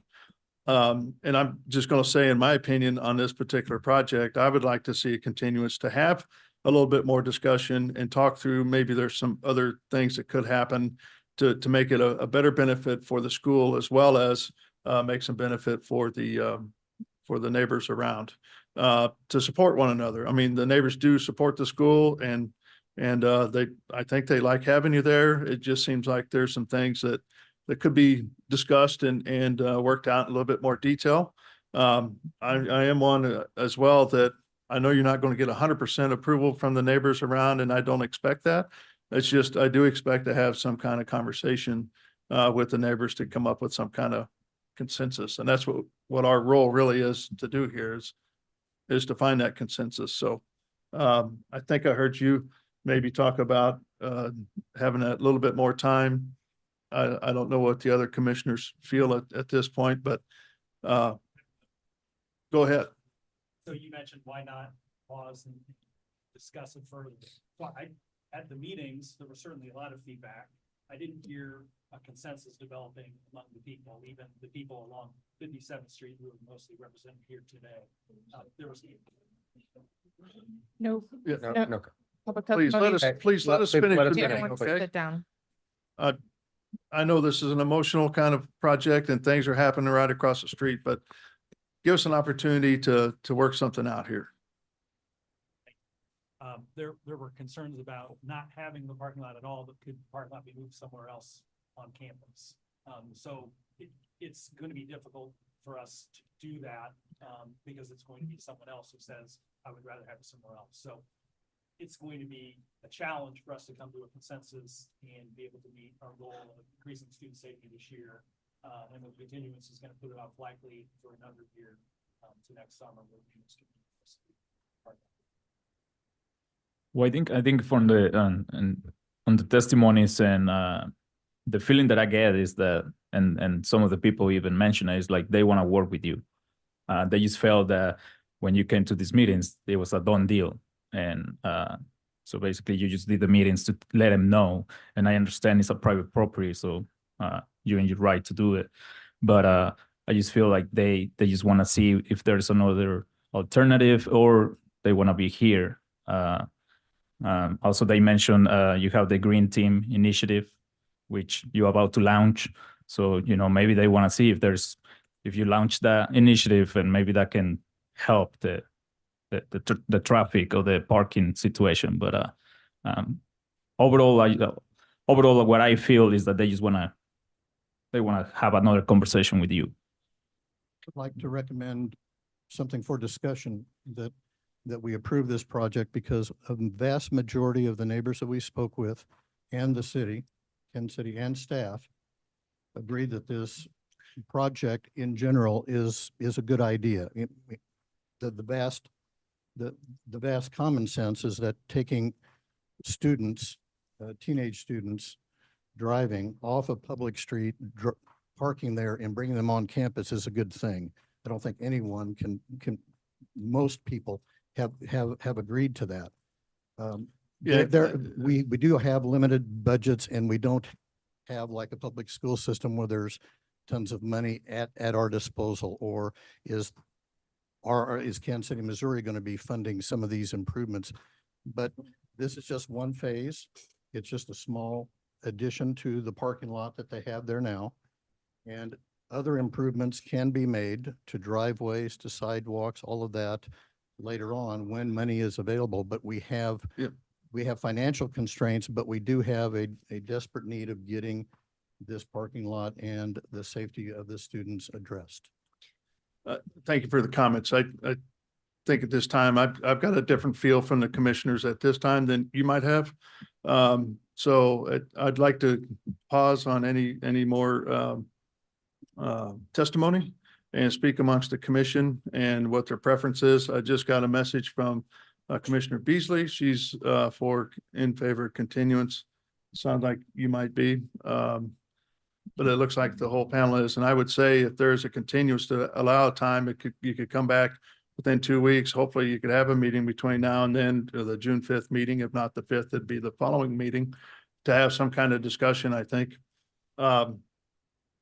And then then go from there. If not, it's, what I'm kind of feeling is that there may be a denial. And if there's a denial, it still would go to the BZA as, and from our standpoint, would be a recommendation of denial, and then the BZA would hear it, 2 weeks from now or a week from now? I'm not sure. But in any event, they would be the final say on that. But it sure seems like from a land use standpoint, there's a couple of things that need to be addressed and figured out prior to that. So Cody, I'm can just I ask speaking a as quick one. question? As long as you keep it amongst the commissioners. Yeah, is there someone with the team that is from the school? Yeah, one of the members of the team has been speaking on behalf of the school. Is that the one in the white shirt? No, in the blue shirt. Okay. Didn't seem like there was really someone there from the school. So thank you for that clarification. Yep, thank you. But I am for continuance. Yeah. With that, I guess I'll look for a motion then from the commission. So are we just looking, do we need to specify a date as to when we're I continuing? don't know. it to? In some ways, I think the applicant is looking for it to be pushed forward to the next step. We could do that, or you can continue it. If you continue it, my guess is to the 5th. Is that enough time? I think if they have another meeting, they have to have 15 days notice. Yeah, I believe so. So it'd have to be then the That following 19th. week. Yep. The 19th of June. Yeah. Yeah. Okay. I don't know. Let's ask them if they're in favor of continuance. Yeah. How do you feel about a continuance to the 19th of June?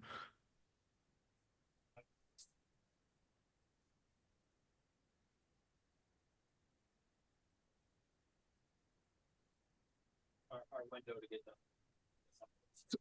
So can I point something up? You mentioned that if it's not done this summer, it can't be done. I'm assuming that's for school opening and events like that. The proposed location would not interfere with any traffic going into the existing parking lots. So it should not affect in the school year, it should not affect, if something was agreed upon, should not affect functionality of the school year. There's communication and reallocating parking, which is different. So it just helps. Okay.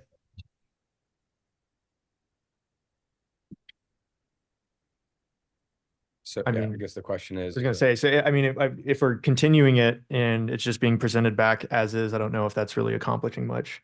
And if you're not able to, re-engage with the community within that time, I don't know if we want to just move forward and. Can I understand that after continuance, what the commissioners are looking for? That would get approved? What's the milestone we should achieve? We have to kind of state that in our continuance request for continuance, exactly what we're looking for from you guys on that. Yeah, and from my understanding, it's just another community meeting, is it not? Yeah, but I think there's some items to be worked out at the community meeting itself. I mean, how do you traffic in and out of the thing, is one, the addition, if you have this, how do you get better usage out of this to help students want to park there or use it? Is there any policy or anything, changes within the school use itself that could be implemented to help encourage that, to get the cars off the streets or something? I think just to get better use out of this parking lot. I would task the community to get together prior to a next meeting and discuss reasonable requests on some level of improvements for them. I think that working together, as you guys are neighbors, so I think working together is really important. I understand, they're taking care of students, which is important. It's our future. But at the same time, we understand your concerns as well.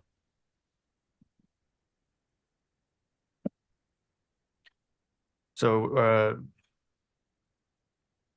guess I'd say it's difficult to know if it's enough time without knowing what concerns are needed. Sure. I think you'll probably discover a lot of those in your public meeting where you're having a conversation, but I think from my standpoint, I'd just like to see how you're going to encourage the students to park in the parking lot, what you're gonna do to force them to be there. I mean, not necessarily force them, but get them off the streets and you actually utilize the parking lot. And then what can you do for ingress, egress, to make it a little bit better? Usage of the parking lot, because you do have a lot of cars in there. Trying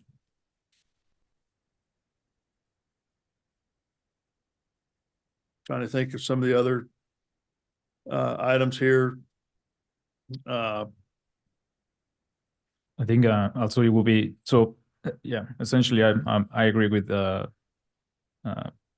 Chairman, because I think essentially you add in more parking, but there's not going to be another entrance. So the traffic is going to be the same. You know, like people, like if they're 20 minutes to class or whatever, they're going to be online trying to get in. So they're going to still parking on the street. That's what I like. That's what I think. I think it's not gonna, at least that you implement some kind of program law. I know that you cannot force them, but something that so they utilize this space. I think there's gonna be still students that they're not gonna use it. They're gonna still parking on the street. So I don't know if how do you prevent, or how you can make sure or take the right steps to make sure that this parking space is gonna be utilized. Short of commitments of students to park in the lot, if you don't feel we can. I'm sorry, what was that? So it's going to require commitments of us forcing students to park in the lots for this to be passed. Is that standard? I think it's more seeing a plan from the school as to what you're doing to encourage the use of that, how you get people in and out, what you're going to do once they do park to act, you know, to really encourage the students to get off the streets and park there. Maybe it's a program you initiate to reduce the amount of vehicles being brought, you know, to the site. How can that happen? It's just looking at a program internally to get, you know, more buy-in from the students themselves to be good stewards to the neighbors around the school. So is there any type of identification that has to be put on a vehicle to show that they are a student of St. Teresa's? Yeah, we have a tag system for vehicles parking. So therefore, if they're not parking in the lot and they're parking on the street, there should be some consequences tied to them not using the lot as required. That's correct. That's something we would. That's part of what we're saying. What can you implement to help curtail the students not using the improvements that you're doing to the campus? Yeah. We're just trying to see that there is some community and working for everyone to feel a win-win in this improvement. We're not beating up on one side. We're trying to get both sides to work together to come out with a better resolution. Have you even looked at, is there another exit that needs to be done? What would it do to your budget? Those are what we're asking you. Those are the main things that we're hearing wrong with what you're presenting now. Because of the one way in and out, the neighborhood feels that the kids aren't going to use it. What other options have you looked at? I'm not hearing that. If I may, we looked at up to 8 different design options for this. I don't hear that. I don't hear that today. We've already said it needs to be continued. Yeah. Okay. Do we want to go ahead and just continue this to the 19th? And do we need to add any stipulation that there is a community meeting attached to that? I think if you're going to continue, you have to state what you're looking for from the continuance and what you're expecting back the next time we meet. Okay. Sorry, point of clarity that June 19th is a holiday. Oh, that's So we are looking at having CPC on the 18th. 18th, okay. All right, I'm gonna go ahead and just make a motion. So Chair Crowell, I move to continue docket item number 11 without fee under the condition that there is another community meeting, and we'll continue this to June 18th. What are you expecting out of the community meeting? We want to make sure that there is an agreement between the community needs and the needs of St. Teresa's. You're not going to get 100% agreement. No. You need to have a discussion of just operations alternatives, some things that are more tangible that they can work with on the parking lot itself. Use encouraging students to use it, and a methodology to bring people, cars off the streets and into the parking lot. Okay, so would compromise wouldn't be the correct language then for this? It would. What you're asking, this is the applicant, so you're asking for them to bring back stuff or information, not Okay, necessarily okay. the public. Sure, sure. Okay. You want them to have that. So that we'll just say conversation. to address traffic flow concerns. And then so we also stated programs for reducing or better managing a traffic that's on the streets, correct? It's encouraging the use of the parking lot. Sure.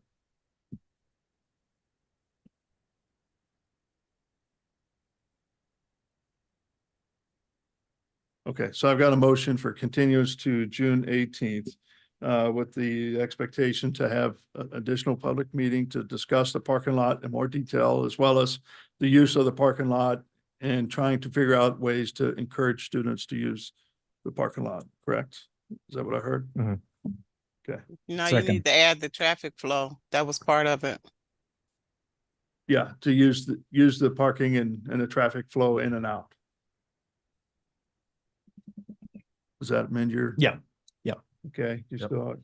Yep. Okay, so I got a motion and a second for continuance of docket item number 11 with the intent for the applicant to work with the public one more time and work on the flow of traffic in and out of the parking lot, as well as methodologies that the school is going to use for encouraging students to park in the parking lot itself versus on the streets. Margaret, can you take roll call on that motion, please? Arkin, Aye. Beasley, Aye. Prowl, Aye. Hasek, Aye. Padilla. Aye. Okay, so motion passes 5-0. Thank you and appreciate your time working through this. All right. So with that, let's move on to docket item number 14, please.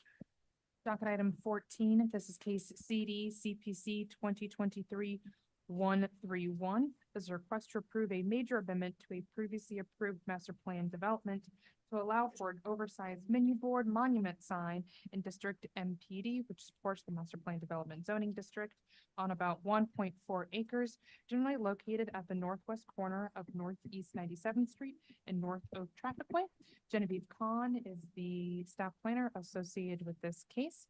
And this is a reminder that if you are the applicant, to please raise your hand now. They are online.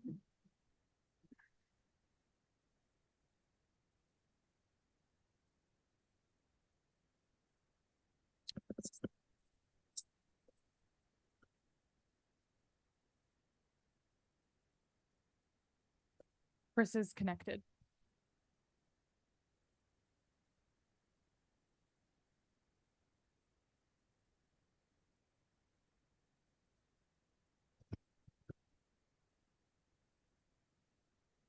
All right, docket item number 14 is considered a rezoning from MPD to MPD, as it is serving as a major amendment to the previously approved development standards with the 9700 Oak master plan development. Site is generally located in the Northland, just north of Highway 152.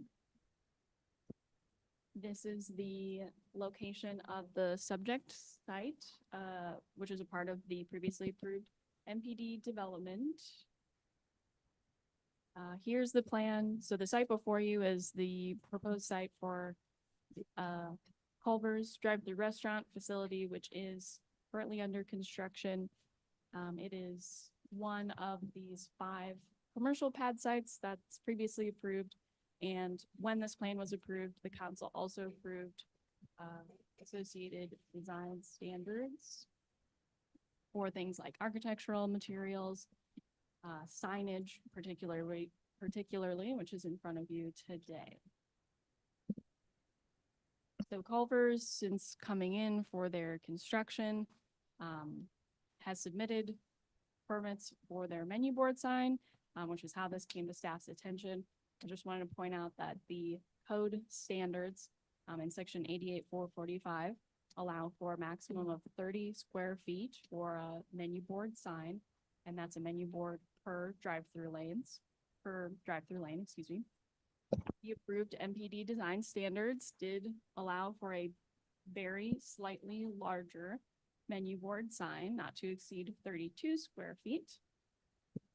The proposed sign by the applicant is just under 47 square feet. Thus, they are needing to amend these standards because they were adopted by the council. They are unable to seek a variance, which is typically you don't see adjustments to signage as those go to the Board of Zoning Adjustment. And this proposal exceeds what was approved by 15 square feet.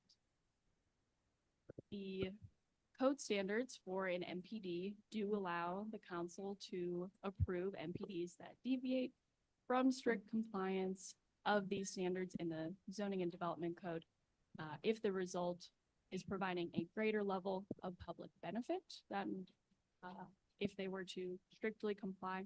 I go into a little bit more detail about this in my staff report, but a larger menu board sign, in staff's opinion, does not provide a greater public benefit.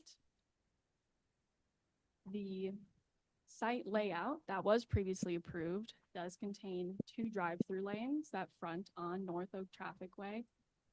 So the menu board signs will be located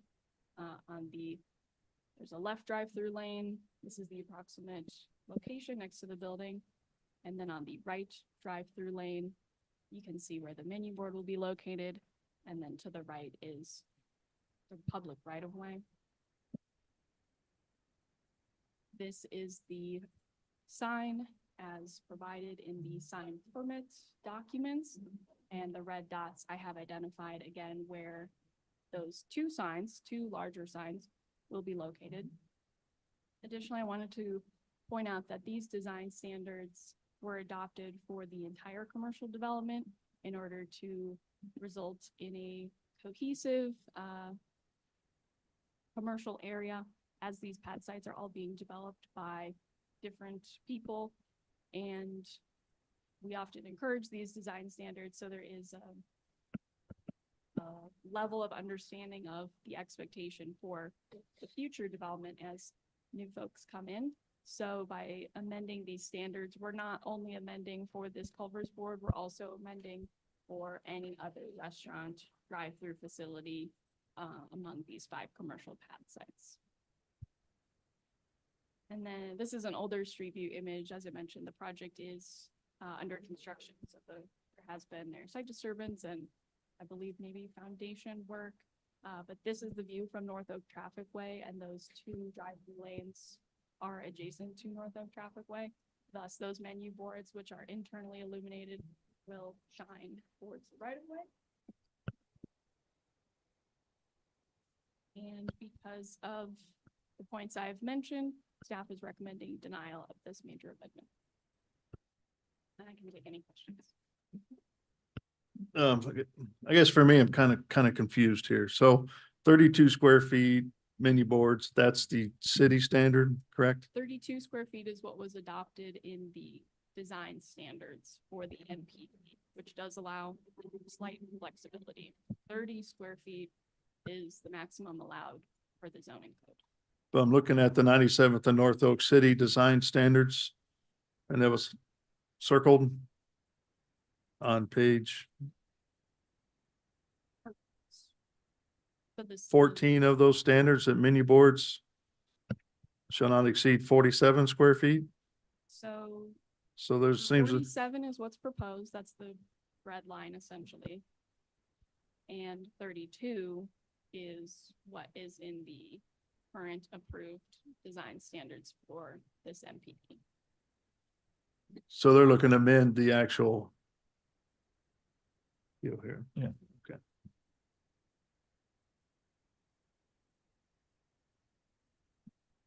Okay, any questions from the commission to city staff? So so it's a continuance. It has been going this case since September last year. The amendment was applied for in September and the applicant chose to continue it off document. So they did complete all of their public engagement requirements at that time. They needed additional time. I can let them speak to the continuance amount of time. And then the case was redocketed as they are ready to proceed now.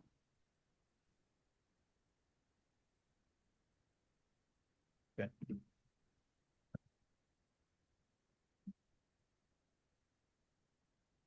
Okay. Any other questions for city staff? Do we have any drawings that actually show the building with the signage? I don't think there were building elevations that were approved through an MPD final plan, so their building is approved. I don't know that there was signage included with that. These are the images that were provided in the sign permit. So the schematic on the right is covered by my panels here on the Zoom. So I really can't see that. I can see the colorful menu portion, but I can't see that on the right. That's just the site plan showing the location of where the menu boards will be placed. And that's what I'm trying to visualize. So the corner lot is where the building Culvers would be, is on that corner. Yeah. Page 23 of our document shows a little bit better plan version of where it sits.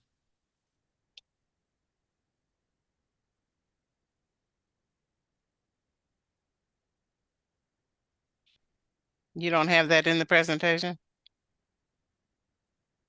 Is the image you're Yep. referring to? That's the image I'm referring to. It is in the presentation, but it sounds like it's not coming through for you to be able to see very clear. Yeah. That the presentation is a lot bigger than what the screen is allowing to be displayed. Okay, go ahead. Let's see what the additional information does for me. Okay, well, I think we're at a point we need to have the applicant join us. Okay. So let's welcome the applicant with us. Hello, can you hear me? Yes. Hey, I guess first of all, we need to verify with the city on that code that it reads 2 signs, max 30 square feet. Is that per sign? Yes. That is per sign. Okay, so our request is 47 feet, which the actual menu board is 46.3. So we do not utilize a pre-order board that the code allows. And so with our one menu board, we're actually 13 square feet smaller than the total allowed, the total square footage allowed. And it is 1 sign instead of 4 for that drive-through area. Culver's at this time only makes 1 menu board. And it's a brand standard for them. Their menu board, or their menu rather, a lot more extensive than most drive-through facilities. As far as the light facing the right-of-way, they're LED internal lits. The closest menu board to Oak Trafficway is 95 feet to the curb, approximately 105 to the southern street. So as far as the LED is concerned, it has 0 light emittance out probably past the actual parking lot.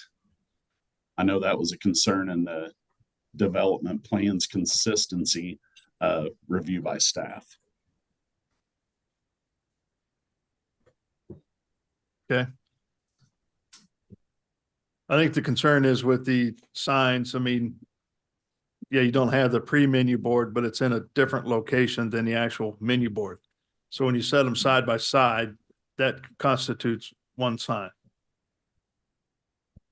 Correct. I Say mean, that that's, correctly? we don't utilize two signs. I mean, part of their deal is they use one sign. That way, the site is less cluttered. You don't see so much, especially from oak, is where you would see them mainly from. And so instead of having 4 signs out there, you're only going to have 2. I understand what you're saying, but when you, even with the sign together, that's over the 32 square foot. But that's per Regardless sign. if it's one sign, 2 signs or whatever, as long as they're sitting right next to each other, they measure more than 32 square foot. That's more than what is allowed by code. I agree, but they allow 32 per sign. So that's 64 square feet. So our 2 menu boards combined are about 30 less square feet than what they're actually allowing square footage wise combined. But again, if you have half that sign 20 feet away from the other half of the sign, you got 2 signs. I agree. 2 separate I signs. agree with So that each statement. one is 32 square feet, but once you set them right next to each other, now you double the size of the sign. Yeah, So I know most that's drive-through facilities considered are one less than 10 feet apart from each other. And that is the only sign that they make for their franchisees. So if they had to take that down in size, that franchisee is going to have to take items off, which will be that, for lack of a better sense, they're going to have to take the salads off and some of the better nutritious choices off, because that's not their main selling. So I'm looking at the sign. I'm looking at the sign right now, the sign design. There's a very clear line delineation between basically menu item or regular menu items and desserts. Why not just divide those two? You'd probably, from what it looks like, you'd be under with the 2 signs at that point. Like I said, 2 that different is the locations. only sign. That's the only sign that the franchising system offers for Culver's. And so if you actually go, I know they measure by cabinet size. If you actually measure the copy area of each advertisement, it is below what they allow for the square footage, but they do the whole cabinet. And so that's why we're over on the square footage. You know, at the point of reducing that as far as menu items. So a question about that. I'm looking at the dimensions right now. There's nothing showing dimensions from the actual, we'll call it graphic, to the to the lip. What is that dimension? Because I'm doing my math and it's still not under 32. The actual copy area of each of those pictures combined is 29.55. No, I'm talking about, like, you can't just cut out the space. I mean, yeah, I see what you're saying. You're saying from just the print area. Saying if you didn't use the trim, the white trim on the outside. Correct. I believe those are about 3.5 to 4 inches.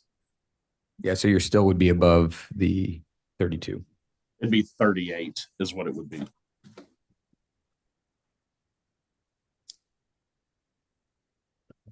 $38 square feet. Did you catch that? Yep. Okay. Thank you. I just want to go back to staff. Why are we bringing this in as a change to the full development itself instead of just doing a variance for this particular project? So yes, let me try and Anna, feel free to jump in actually. Okay, yep. So according to the zoning and development code, the Board of Zoning Adjustment does not grant variances to conditions or situations like this that were approved by city council. So since this is a MPD plan that was approved by city council with design standards built in, to amend that, it will require approval by the city council. Okay. Determined that this type of amendment is. So this whole thing first, this MPD has to be amended first and then the council approves on it and then no sign can be actually permitted, is what you're saying? Correct. Yeah. But what was you saying about how that would affect additional businesses coming in? Yeah, so the design standards for this MPD apply to the entire sites that are within this MPD plan. So this does not just affect Culver's, but any other fast food restaurant, other restaurant that would be in this plan as well. So is it possible the other businesses that they already comply with the 32 feet come back and say, I wanna go bigger? I don't know exactly about existing businesses, but for sure, any future restaurants or businesses that wanted to take advantage of this larger menu board sign, they would if it was approved this way.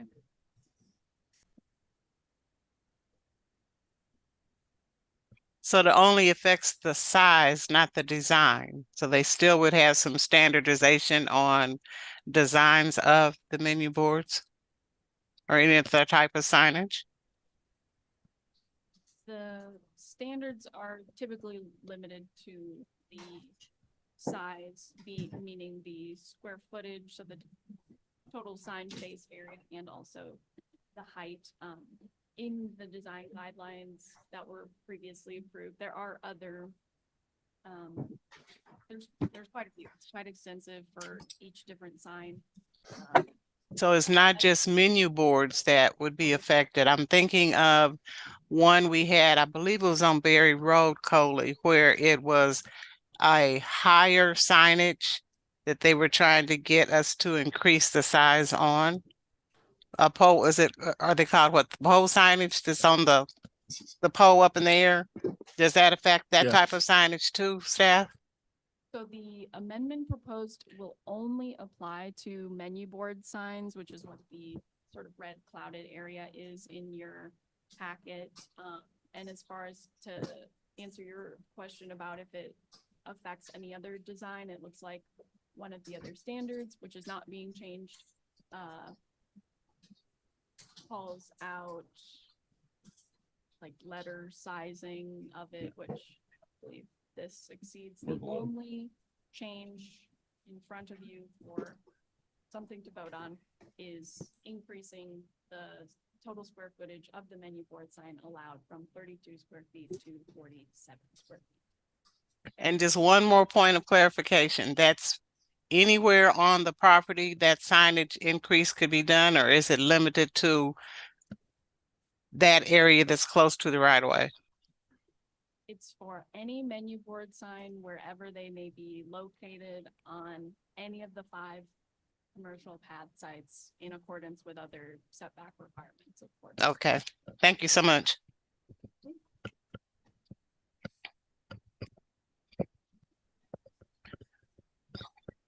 This is a weird deal. Yeah. It seems, my preference would be to let the council give the waiver for the size of the deal and leave the MPD like it is. Versus you have to change the whole MPD for them to do what they like to do. It seems kind of, sir, can you help us out with this? Well, I mean, I guess I'm not aware of a reason why you couldn't confine this increase to the one site if you wanted to do that, right? Have you guys considered that?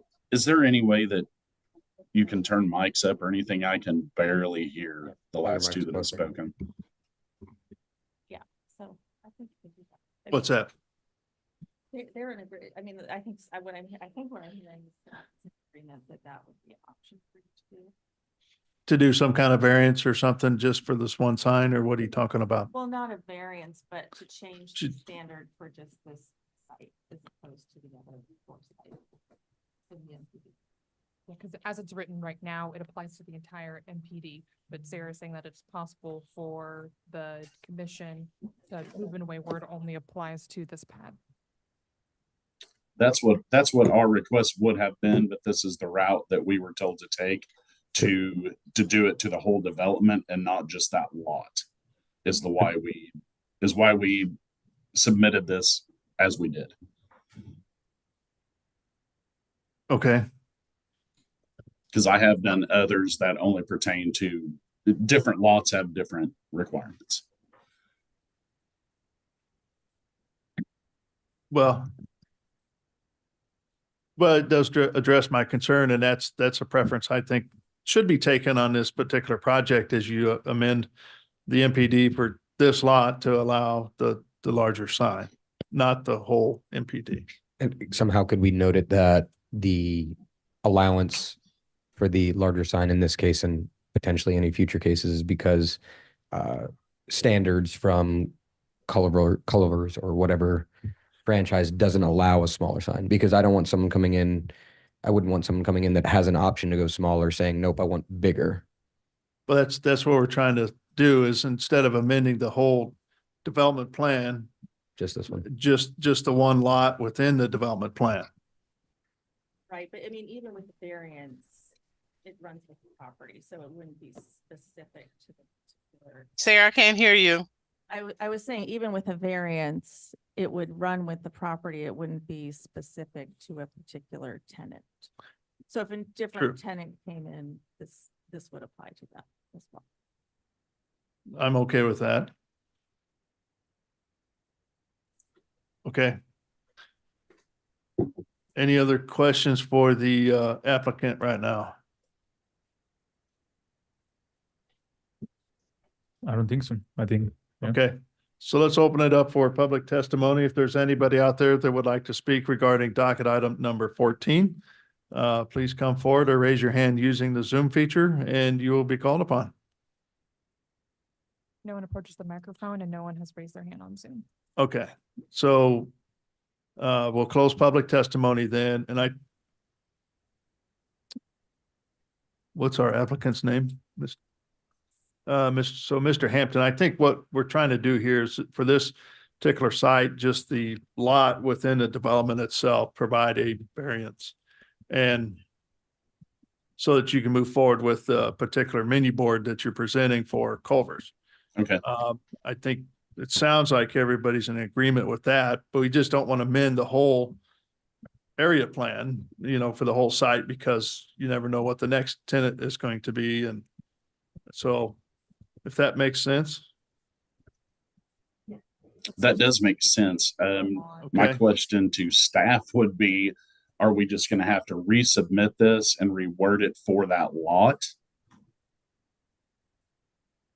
And Chair Crowell, I think I also, for clarification, since it probably, just to be very clear in the design language to specify that a maximum of 47 square feet is permitted on lot 1, which is the lot in question, and 32. Is Genevieve talking?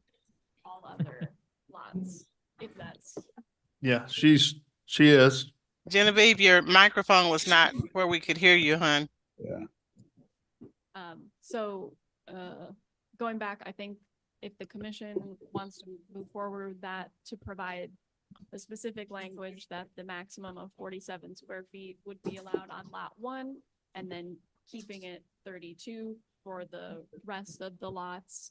And that way it's very clear when anyone comes in for sign permits in the future that this lot is allowed to have this size and these lots are allowed to have that size, and it'll be a fairly easy change in the language of the standards, I believe.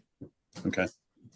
That works for me. Does that work for you, Sarah? Okay. The only other question I would that have works is for me. What language would we need to specify that it's just Culver's that this applies to and not? It would be any tenant of that space. Oh, it would be any tenant. Be Okay, I lot misunderstood. 1. Lot 1, yes. Lot Okay, 1. okay. Yeah, lot 1 tenant. Plans Okay. would be revised prior to city council ordinance request. Yes. Okay. All right, so I think we got this figured out, Mr. Hampton, how to move forward on this. And so it sounds like we just need to make an amendment to the MPD itself. And then once that's approved, then you can submit your application in for the sign itself. For Okay. the permit. Make sense? Assuming this all goes forward through the council, of course. I agree. Thank you. Okay. All right. So we'll close all testimony then, and I will take a motion, please. All right, stop. I'm going to go ahead and give this a go. So stop me if we need. Chair Crowell, I move to approve docket item number 14 with the condition that this be a deviation on lot 1 only with a maximum of 47 square feet for a sign-in. Second. Okay, and then we're gonna amend that motion such that all the remaining lots have a maximum of 32 square feet. As currently stated in the MPT. Okay. You okay with that amendment? Yeah, just yep. Okay, and you're okay with your second on that Second. amendment? Yep. Okay. All right, so with that, so I've got a motion and a second for approval of docket item number 14, amending lot 1, the maximum square footage allowed for menu boards, and remaining lots shall maintain what's originally written in the MPD. So Margaret, Merkin, okay, Aye. Beasley, Aye. Prowl, aye, Hasek, Aye. and Padilla. Aye. okay, so it looks like that motion passes 5-0. I just had a quick question, if that's okay. Will this require another meeting, or this will just be done through us changing that MPD upon staff approval? And then it would be cleared for permits? So the next step is an ordinance has to be prepared and then it'll be issued to council for first reading. They'll submit it back to their committee for hearing, and then the recommendation out of that back to full council for approval. Once Okay. that occurs, then you'll be able to submit your sign in for permit. Okay, so it should just be one council meeting then? Is that correct? It's technically 3. 3, okay. Yeah. First there'll be one hearing, so we'll do basically this again in front of the council members and then Yeah. they'll make their Okay. decision. It has to be introduced with the council. They'll kick it back to the committee for the full hearing. Okay. That's where it gets discussed again. And then based on their recommendation, then it goes back to full council that later that week for approval or denial, whatever's suggested by the committee. Understood. Thank you. All right. Revised plans need to be submitted to Genevieve, so she can submit that ordinance request, pending full access to those softwares. Chris, we can talk offline on those adjustments. Okay, do we need to go back to docket item 3? Did the applicant show up? Okay, I need to grab a bottle of water. Anybody else need anything to drink? Do we need I'll a get a 5? second bottle. I'll get it. What's that? I'll get it. Okay. Let's keep going. You okay, Forstine? Yes. All right. Last docket item. Okay, we have docket item number 3. This is case CD-CPC 2024-44. This is a request to approve an area plan amendment to the Truman Plaza area plan from residential low density to mixed use neighborhood on about 0.14 acres, generally located at the northwest corner of North Topping Avenue and Scarrett Avenue. Companion case docket item 3.2, case CD-CPC 2024-21. This is a request to approve a rezoning from District R 2.5 to District O, which is an office zoning district on about 0.14 acres, generally located at the northwest corner of North Topping Avenue and Scarrett Avenue. Larissa Chambi is the staff planner associated with this case, and the applicant is online. Trying to promote them.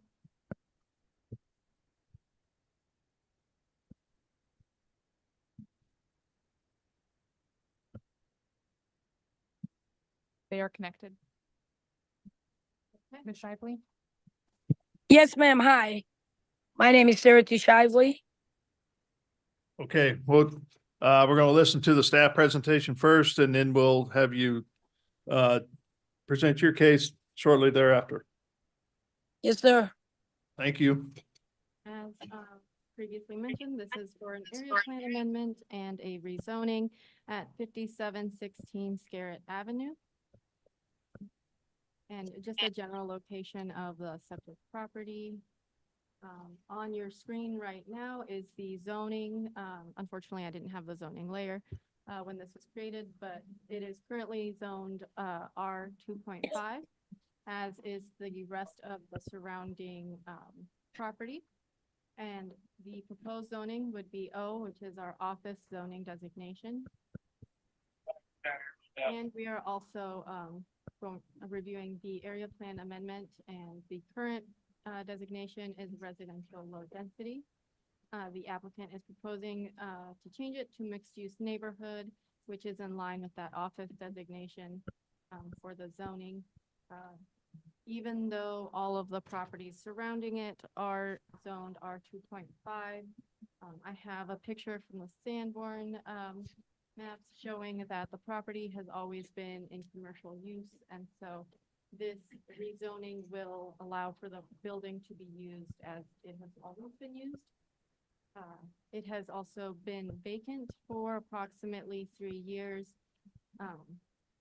It went through a couple special use permits. The first one was a multi-unit house located in a mixed-use building, and then a second special use permit for a 700 square foot neighborhood serving retail located in that mixed-use building. So the use really isn't going to change, or it will continue to be a commercial use. And so with that, staff recommends approval without conditions for the area plan amendment and the rezoning. Okay. Any questions from the commission to city staff? No. Okay, let's welcome the applicant then.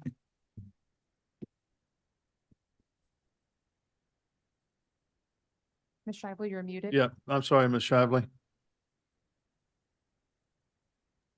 Are you there? Yes, sir. Go ahead. Yes, sir. Do you mind telling us a little bit about your project and why you're looking for this rezoning? Yes, sir.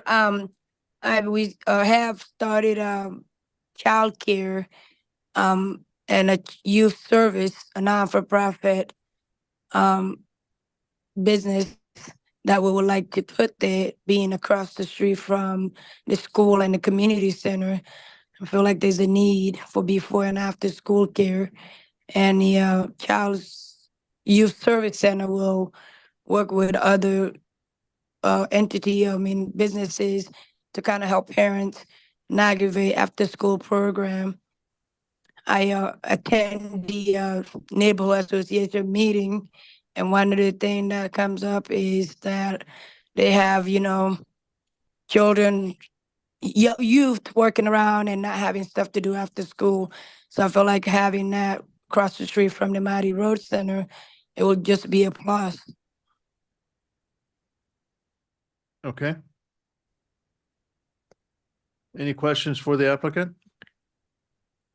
I did have one question. The public meeting, it's unclear. Was that during the April meeting, or was that a separate meeting set up that you spoke at? So I had a public meeting at the building, and when I talked to Larissa, she said I would need to have it at a separate location. So that was the reason why I didn't make the April meeting. They moved it to the May 7th, and I had a public meeting at the library with the neighborhood association. They meet once a month. This past Monday actually was another meeting that I was there for. So I had the public meeting there, and all the neighborhood association member and the people that were there were in favor of the project. But the first time we had it at the building, and they didn't. Marissa said that was not okay, and I would have to have it at a separate location. And that's when we had it at the library on Independence Avenue, the Northeast Small Library. I heard you say that they were in favor. Did they potentially write a letter in favor, or we did not receive that? Well, James said he was gonna send me a letter. I didn't receive anything. I could get a letter from them and send to you. When I talked to Marissa, she said the signature was okay. So that's why I didn't pursue really much about the letter, but I could reach out to them and see if they'll send me a letter. I know this neighborhood relatively well, and this group here, and I'm in favor of this. I think it's a great idea, but I would like to see a letter of recommendation from, especially Jimmy was at the meeting, so I'd like to see a letter of recommendation from them. Okay, well, I could reach out to Jimmy and get that to you.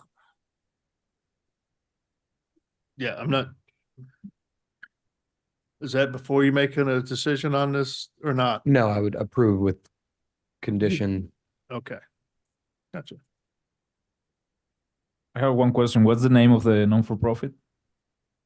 It's a child and youth services network. It's it was created about 2 months ago. We're still waiting on the letter from the IRS, but everything else was approved. And what exactly you're doing in the building?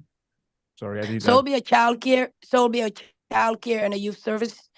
So the first floor will be a childcare service and the second floor will be youth services, basically after school program for youth, not so much smaller kids, and also kind of guiding them to different after school program that's out there. The Northeast is a very diverse, and most parents are foreigner and they don't know what services and stuff that's available to them. And my goal is to be able to guide them to the right direction on after school before and after school programs, so the kids are not leaving school and getting into trouble. I have 2 boys of myself, 14 and 16. So I know how it's like to not be able to afford after school programs that's out there. We do basketball and it's very high costly. Okay. Any other questions?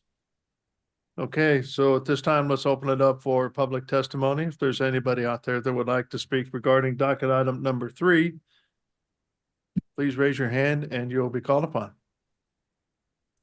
No one purchased the microphone and no one has raised their hand on Zoom.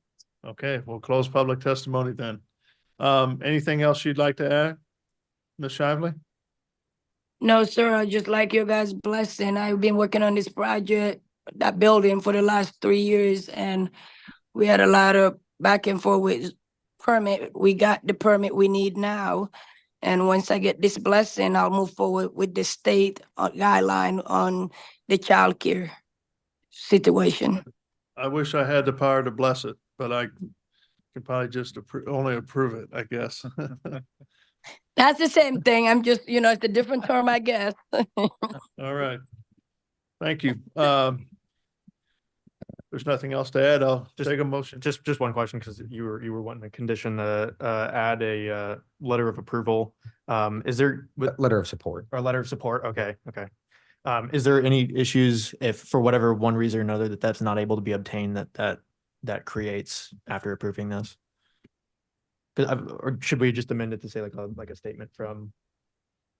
Do you have any I mean, recommendations? you can't, I would say that this is ultimately up to the city council, so you can't delegate to a private citizen the authority to prevent them from approving this. Right, and that's what I was concerned, if this language allows that, even if they are in support, if there's an issue with the language. Encourage them to appear at the council hearing and provide testimony just like any other citizen, but you can't elevate them to such an extent that they get, the applicant needs their approval to. Sure, and that's why I said, could we just amend that to maybe say like just obtain like a statement from said person, or even is that too much?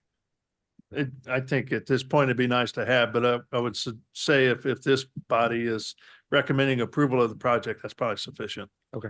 In my opinion. Okay, so we'll just approve it as is. Okay. And Chair Corral, I move to approve docket items 3.1 and 3.2 without conditions. Second. Does 3.2 have any conditions? Both are without conditions. Well, okay, all right. So I got a motion and a second for approval of docket items 3.1 and 3.2 without conditions. So can you take roll call on the roll on the Parker? motion, please? Aye. Beasley, Aye. Prowl, Aye. Pasek, Aye. Padilla. Aye. Okay, looks like the motion passes for docket item 3. Thank you, Ms. Shively. Good luck as you move forward. Thank you, guys, and I will get that letter to Marissa as soon as possible. Appreciate the work you're doing for your neighborhood there. All right, thank you. I appreciate you guys. Okay, so I don't think there's any other business other than we need to elect a vice chair for the planning commission. Do we want to push that till we have the whole? No, I think we need to do that. And only because I'm not going to be available on the second June meeting. So, Mr. Kroll, I Yeah, would like to present and make a motion that Tyler Enders be voted in as our vice chair. And to give a little background, Tyler has been on the board since I have. We, what, in our 5th year maybe now? He's dedicated in what he's doing, and there has been times where he stepped in and led us on some things. So I think he would be a good candidate, and I think he would be open to doing it. That's my recommendation and my request for vice chair. okay. I would second that if that's Yeah, how we go about this. second that. Agreed. Okay, so since he didn't attend the meeting, he got voted in as the vice chair. So All in told. I I think it's think he all knew it in, was coming. I think all in favor of the Tyler Enders being the vice chair? Aye. Aye, Aye. Aye. All right. got it. So, thank you. Anything else we need to discuss? Approving the amendments, the CPC rules and regulations to change the language to be from Tuesday to Wednesday, since now the meetings are always on Wednesdays. Oh, okay. So I guess some of the background on that, we actually have a rules and regulations packet and it's available online to read through that. It hasn't been amended in a long time, I don't think, because everything's perfect. But I guess we need to update it such that it says that our meetings will be held on Wednesdays in lieu of Tuesdays. So looking approval of making that change to that document, and then going from there.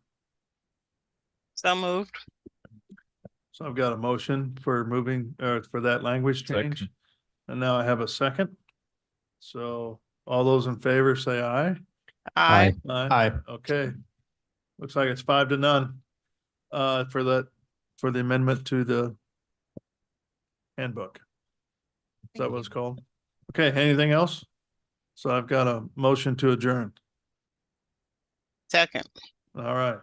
Thank you, everybody. We'll see you again here, June 5th? 18th, because the 19th is, 5th, sorry. Yeah, Yep. Excuse me, yeah, June 5th. June 5th.